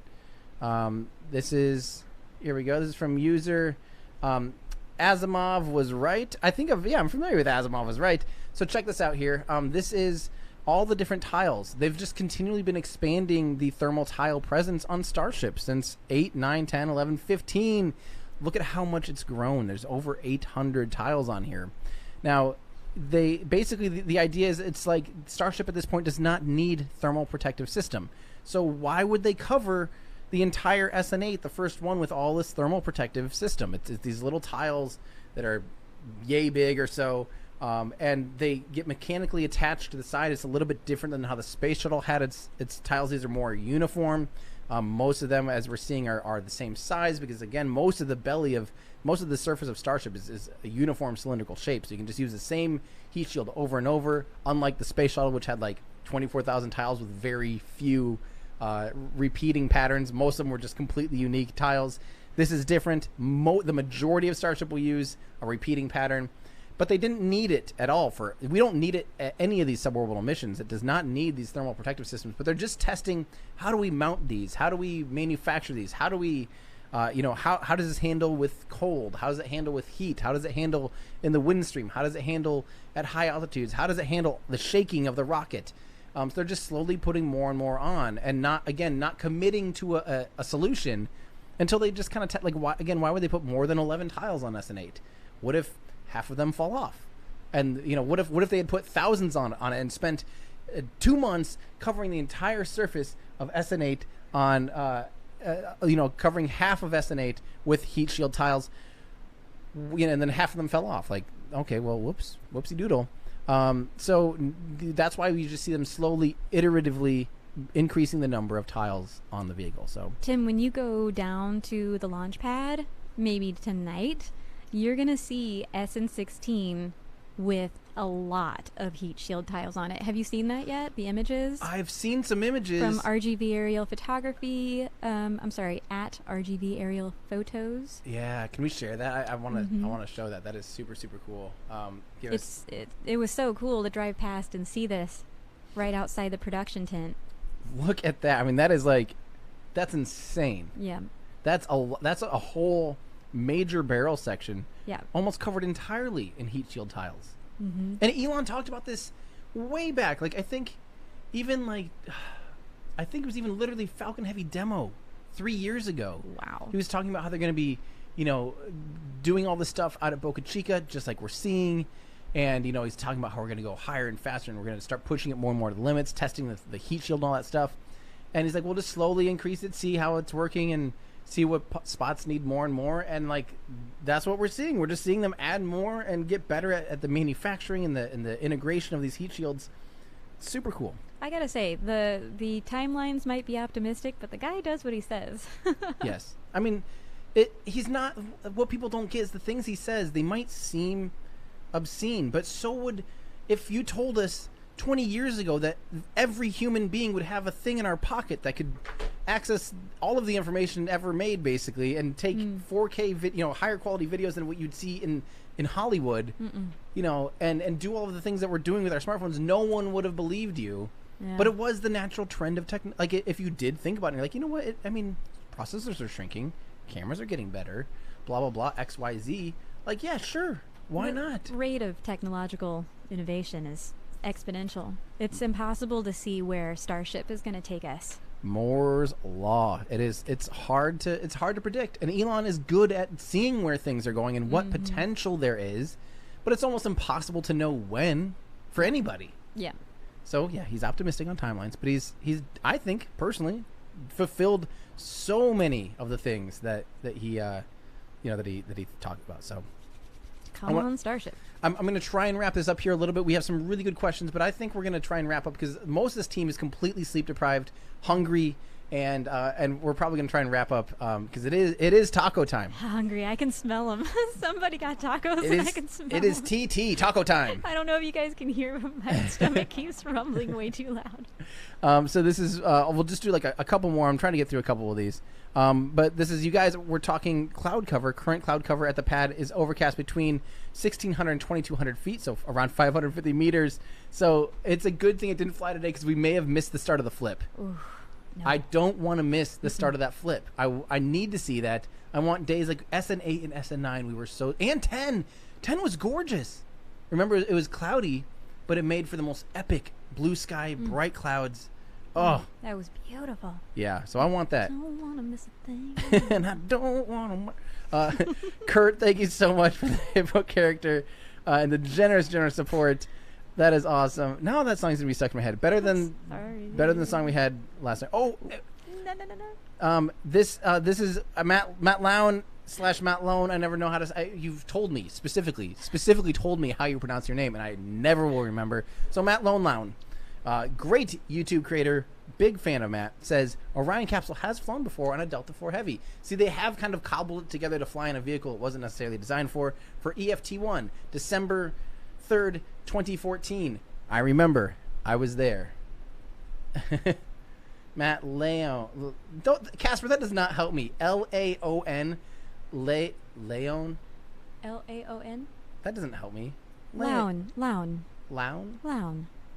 That's almost way worse for me. I want to pronounce it lion for some reason when I see that. Crafty Geek, do we have any idea of a net no earlier than time for SN15? So since it was scrubbed today, since it's not happening today, it's most likely, is assuming there's no major issues, most likely Monday. Again, there's the non-zero chance possibility that it could maybe fly this weekend, but I'm saying no. I'm saying no to that. I might be wrong. I could be wrong, but I'm saying no. I'm thinking more like Monday. I am thinking more like Monday. So we'll see. But we'll pay attention if we see road closures tomorrow, because I don't think there's currently a road closure for tomorrow, right? No, not but at all. there is a TFR. Yes. There is the temporary flight restriction. They would have the potential to fly, but the road closure is the one that actually have a harder time, because planes can fly any time. You know, things can fly in the sky anytime. It doesn't affect anyone's anything really. Besides, actually, they can't really fly, you know, in populated areas at night because of the noise. Anyway, that's neither here or there. That's pretty rare now. The temporary flight restriction is available for this weekend. They would have to sweet talk the county, and I'm not saying it's not a zero chance option, but you just never know. That would be a sign if we did see a road closure tomorrow, which is rare. I don't know if we've hardly ever seen road closures on the weekend, but if we did see that, we'd have to get back in our oh crap mode. Oh crap mode. Nah, we got this. Come on, we're here. Rich says Starship wouldn't need an escape system if launched with only cargo and docks with a crew and a Dragon capsule after refueling is finished. 100. That's what I think should happen even for these lunar missions. I think sure, shake out, use Orion, use the SLS, all that stuff, yada yada yada. Do it. You know, I get it. I get it. We've built it. We're this far. It's going to be safe. It's going to be a nice engineered system. But I think it makes a ton of sense to get a Starship up in orbit, get it all fueled up, do all the things it needs to do, get all the stuff on it, and then put the people on it. I even think that would be an option for Dear Moon, would be to put people on it. Like don't launch with people on it because it's still, there's no abort options, but get it up into space and then send them up on Dragon capsules. All right, let's do a few more. How many do I have here? It is taco time. Let me do 5 more. No, hang on. 3 more. Okay, we've come to a compromise. 3 more. Let's see. This is so from Nika. I should mention Nika is saying, how will Starship land on the moon? The lunar mission. Notice what shirt I'm wearing. It is lunar mission. I wore it on purpose because of the HLS contract, because we will see Starship perform lunar missions. Yeah, how will Starship land on the moon if there is no atmosphere? So it's going to just do a more traditional, it has to use its engines, propulsive landing all the way to deorbit and to land. But luckily, the moon going from lunar orbit down to the lunar surface requires very little delta V relatively, because the moon is a small body, compared to Earth. The amount of propulsive retro firing you need to do to land on the moon just isn't nearly as much as if you were to say the Earth had no atmosphere and you had to land on Earth. There would be no reusability. There would be no coming back from. I mean, it would just be insane. It would require we wouldn't really be able to do that. On Earth, the atmosphere helps us a lot when we're coming back down. On Mars, or on the moon, it's not that big of a deal as much because there's lower gravity. It takes less energy to slow down and land. So, yeah. Mary Liz, this came up. Ready? Oh boy. You ready for this one? Oh. You're going to maybe cry. Okay. Can you see it? The comment? Mary Liz I can barely see. Is a gifted musician and composer who is working on getting a pair of MIDI enabled motion sensing gloves flown on the ISS. Your gloves made it into the stream. The only thing Mary Liz ever talks about is these gloves that she has. Tim loves it when I talk about my gloves. He's always like, "Tell me more. I'm so excited to hear about your gloves." I've never heard about these, Mary Liz. Why don't you tell me about your gloves? You made it a whole 4 minutes without talking about your gloves. No way. Yeah, Mary Liz is a very talented musician that has toured the planet previously in another life. We both share that in common, was touring. Yeah, you too, buddy. Oh, yeah. Crazy, huh? Oh, yeah. Crazy lives. And she has these really cool MIDI-enabled gloves that I'm sure you'll hear more about on future streams. Absolutely. I'm just going to start using them. I'm going to be like, you're going to freak out. How about this is the last question, unless I'm missing something huge. But this is from David Jung, says, the walls are like 3 millimeters thick. How will support human or cargo transport landing? That's the thing is, the thickness does not necessarily determine how strong it is. You design it to be a certain strength. Now, the majority of the vehicle has the strength it has because it's under some pressure. Now, if it was completely depressurized, the vehicle is weaker. It would not be able to hold all of the weight of the fuel, the weight of the payload. We've seen what happens with SN3, was it? Or SN4? The one that they had an issue depressurizing the vehicle, and the lowered bottom tank depressurized before the oxygen tank did, and it just or no, before the methane tank. The oxygen tank depressurized, then the methane tank was full. The big boom or The one that just crumpled over in a very Atlas 5 or old school Atlas way. I think that was it wasn't 4. 4 was the big boom. 4 was the big boom. Yeah. Okay, so it was 3 then. Yeah. 4 was the big boom. 5 was the flight. Yep. 4 was the big boom. So 3 was the one that crumbled. So the parts that are pressurized do kind of rely on pressure to hold and have as much rigidity and strength as they do, just like a soda can. You know, if you squeeze a soda can when it's full and pressurized, it's strong. Crack it open, it's weak. You can crumble it with your hand.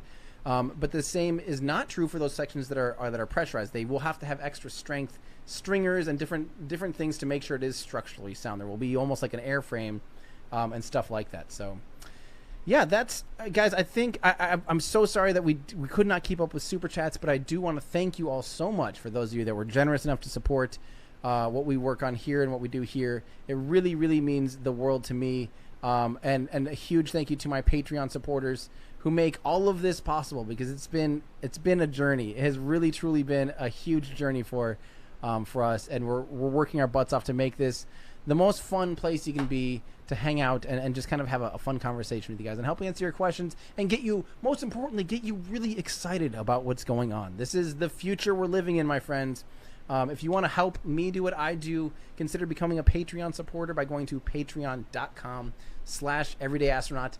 That is what has made all of this, that's make all the gears work. That's what makes everything happen, is all my generous Patreon supporters and YouTube members.